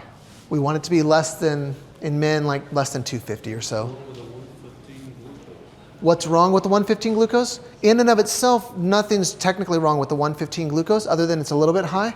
But when you couple that with the hemoglobin A1C that's 6.6 and an insulin that's 29.9 and a C-peptide that's higher than 2.2, he's a walking case of insulin resistance and metabolic insufficiency. So those things from people that we know in our own environment are still present. Like I said, I go to conferences with a guy all the time. He does a ton of nutrition. He helps people out to get better. He's got all these cool case studies, but he didn't check himself. He didn't do the things that he wanted to do. And so we had to come to Jesus meeting where I called him to repentance and I said, dude, stop sucking, do better. He's like, yes, I will do better and stop sucking. And he took supplements and he changed his diet and he made good changes. But you know what he was most pissed off about? He's like, my wife has been telling me I'm diabetic for 6 months. I'm not going to show her my blood work. And so then I saw him again the next visit. I was like, what's your wife saying? He's like, I'm not showing her this stuff. This is my secret. I got to fix myself. And then I'm going to redo the blood work. And then I'm going to show her, look, I'm not diabetic. And so, but isn't that crazy? His C-reactive protein's a little bit high, but his ferritin, that's the big kicker there. When we think about people that have hemochromatosis, how do we know if this is hemochromatosis versus an acute phase reactant? Does everybody know what hemochromatosis is? Remember that from the textbook? Liver enzymes be elevated? Liver enzymes would typically be elevated in hemochromatosis, yes. We'd also think about a genetic marker. So we could run a gene test to see if he has the code for hemochromatosis or not. We could also look at demographics, or his eyes. Were you pointing in your eyes? Yes, so you look at your eye colors to see what that's doing. So he's an African-American male at 68 that has had tests in the past. And we typically don't see that in African-Americans. And with people in the past, he said, I've had ferritin before and it's never been that high. So we didn't do additional investigational testing because of that. His demographics didn't support it. And also he had just done, he's like, I know I've had this before and it just wasn't this high. So that's why we were leaning toward acute phase reactant in this scenario here. Plus all of his blood sugar markers and his metabolic handling was kind of jacked up. So, I'm sorry? When you say acute phase reactant, what do you reference? Is that like a viral infection? It could be. It could be anything that causes inflammation. So acute phase reactant just says, my body is not able to tolerate this thing, which might be microbially driven, it might be blood sugar handling, it might be food poisoning, it might be something, but something's causing a weird reaction, and these numbers are recognizing that inflammatory cascade and skyrocketing through inflammatory cytokines. And so in this concept of acute phase reactant, it tells us a lot about nothing. It just says inflammation. It doesn't tell us where it's coming from yet. And once again, I only put the labs that were out of range, so you don't see all of his white blood cells or red blood cells and all the other stuff, because those would be perceived as more or less normal because they're not on the slides. So once again, this is the guy that came in and he's like, I'm stiff kind of generally all over. When people's acute phase reactants go up, they typically feel more stiff and achy as a whole. If he had hemochromatosis, we'd expect like rusting on the inside, like everything would hurt and he'd be like really like rigid in his movements. That wasn't quite the case for him. He's like, I feel fine, I just don't feel like I should feel. And that generalized fatigue and tired and stuff like that. He was blaming it mostly on just wanting to retire. He's like, I'm old, I'm ready to retire and get out of the game. Tired of running my business. He's not really that old, but that's what he was saying. So those were his labs. Think again, what types of stuff would you do in this scenario? Tell your friend, that worked out well last time. Look to your partner, play doctor, and figure out how would you change this guy's life based off of what you now know about metabolic activity and about inflammation reactions and so forth. Talk to your partner. We'll give you 3 minutes.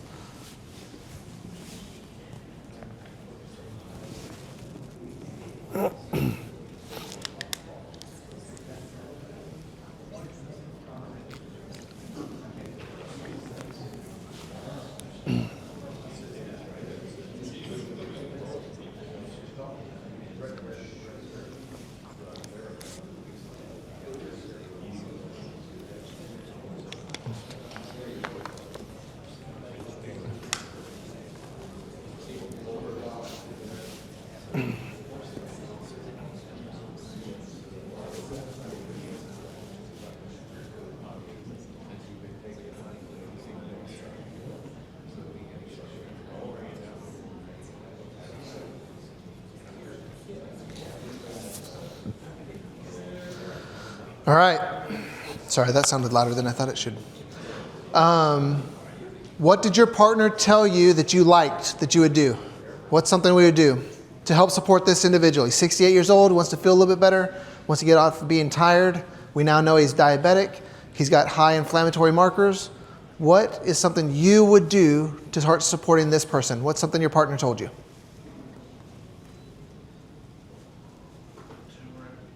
Turmeric. I love turmeric. I would give him turmeric. That's a great idea. I wouldn't have it this time, actually. I don't know if turmeric's on my slides here because I wasn't quite given the amount of turmeric I'm giving now then. But I love the idea of turmeric in this scenario. Help just lower that inflammatory load. Help him feel better throughout the time that we are helping him with other stuff that's going to take a little bit longer. Because remember, we saw earlier that cholesterol and triglycerides and things like that can change in a 30-day time frame. His hemoglobin A1C, his insulin, that's going to take at least 90, maybe 120 days before we start seeing movement there. But he wants to feel better today. So that stiffness, that achiness, that fatigue, what can I do to support him immediately to make him feel good so that he knows he's in the right place while I'm triggering change that's more lifestyle of duration that's going to manifest through changes in 3 or 4 months when I redo his labs, right? So I'd like turmeric in that scenario. Try and lower that inflammatory load and get him feeling better. What else?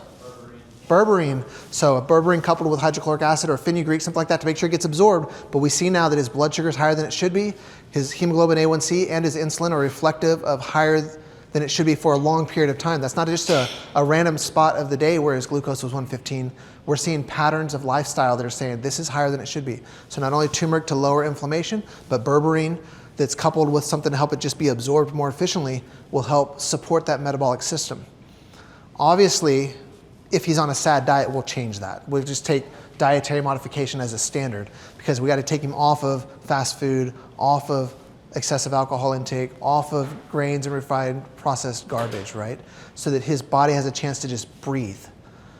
So we've modified diet, we've given turmeric, we've given berberine. What other thoughts come to your mind as you're thinking about how you might support this individual based off of what you either learned today or what you would have done on your own without our discussion? Yes, sir. I would run testosterone pretty total. I wonder what that is. Right. Based upon, this fatigue. Just like to know that. Because you ran TSH, T4, T3, so you know that. Right. Right. So my initial normal blood work, he said he would have run other things like testosterone and thyroid related things to get a better glimpse of his hormonal panel since he's got fatigue as one of his symptoms. We saw earlier, like my panel of like basic labs, they don't traditionally include testosterone. And to be fair, I don't remember if I ran it on him or not, but I would have definitely run the thyroid stuff like you talked about because I roll that out on everybody. But I think that's a brilliant idea to investigate and dig down a little bit deeper and say, hey, what is this testosterone doing? Because not only could that be a benefit for acute reactions like feel better now, But as I metabolically get him working better, I should see that testosterone going in the right direction along the way as well. It'll be much slower if I don't do intervention, but I can get him feeling better if I know that it's off. So that's great. Thank you for that. Any other questions or comments on what you might do to help support this individual, knowing what you know about him?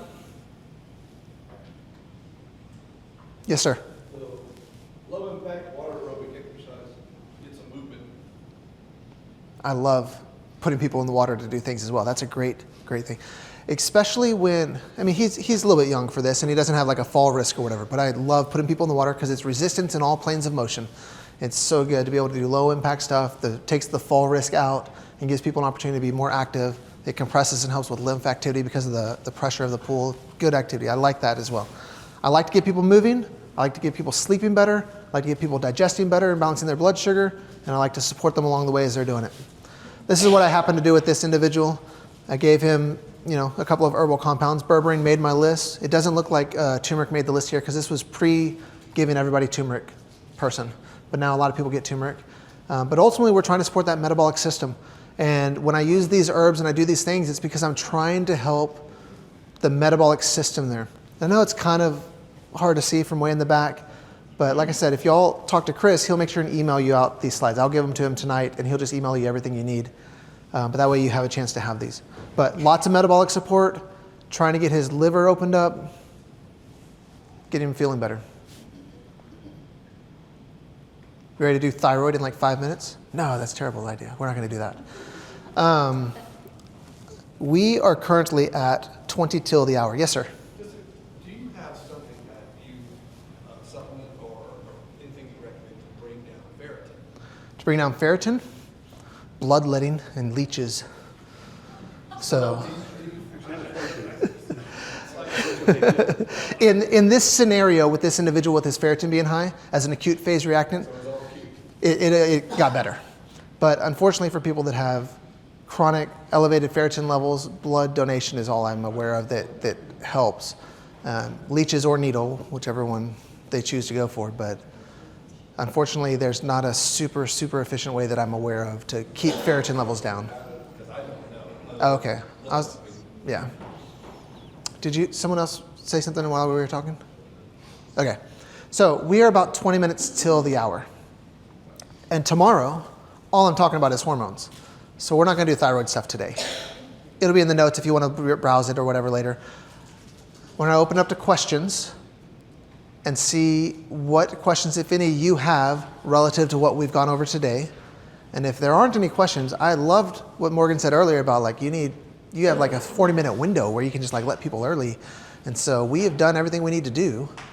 And if there are no questions, we'll all go watch Texas win. No, Texas already won. You're right. So I think it's Oklahoma's turn to do what they want to do.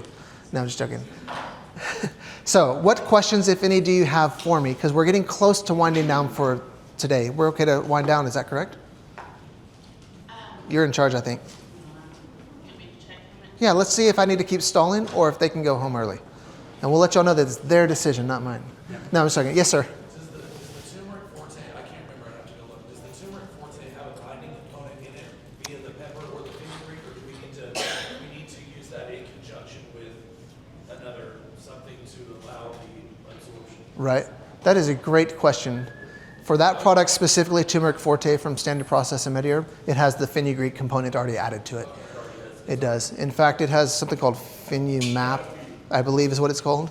But that thing has substantial absorption from It does. Yeah, the turmeric forte from Standard does already have that. Any other questions about? Yes, sir. Does the veggie diet bring down the swelling and edema in the lower leg? Sometimes. It depends on what's really triggering. The question was, does the vegetarian diet bring down the swelling and the edema in the lower extremities?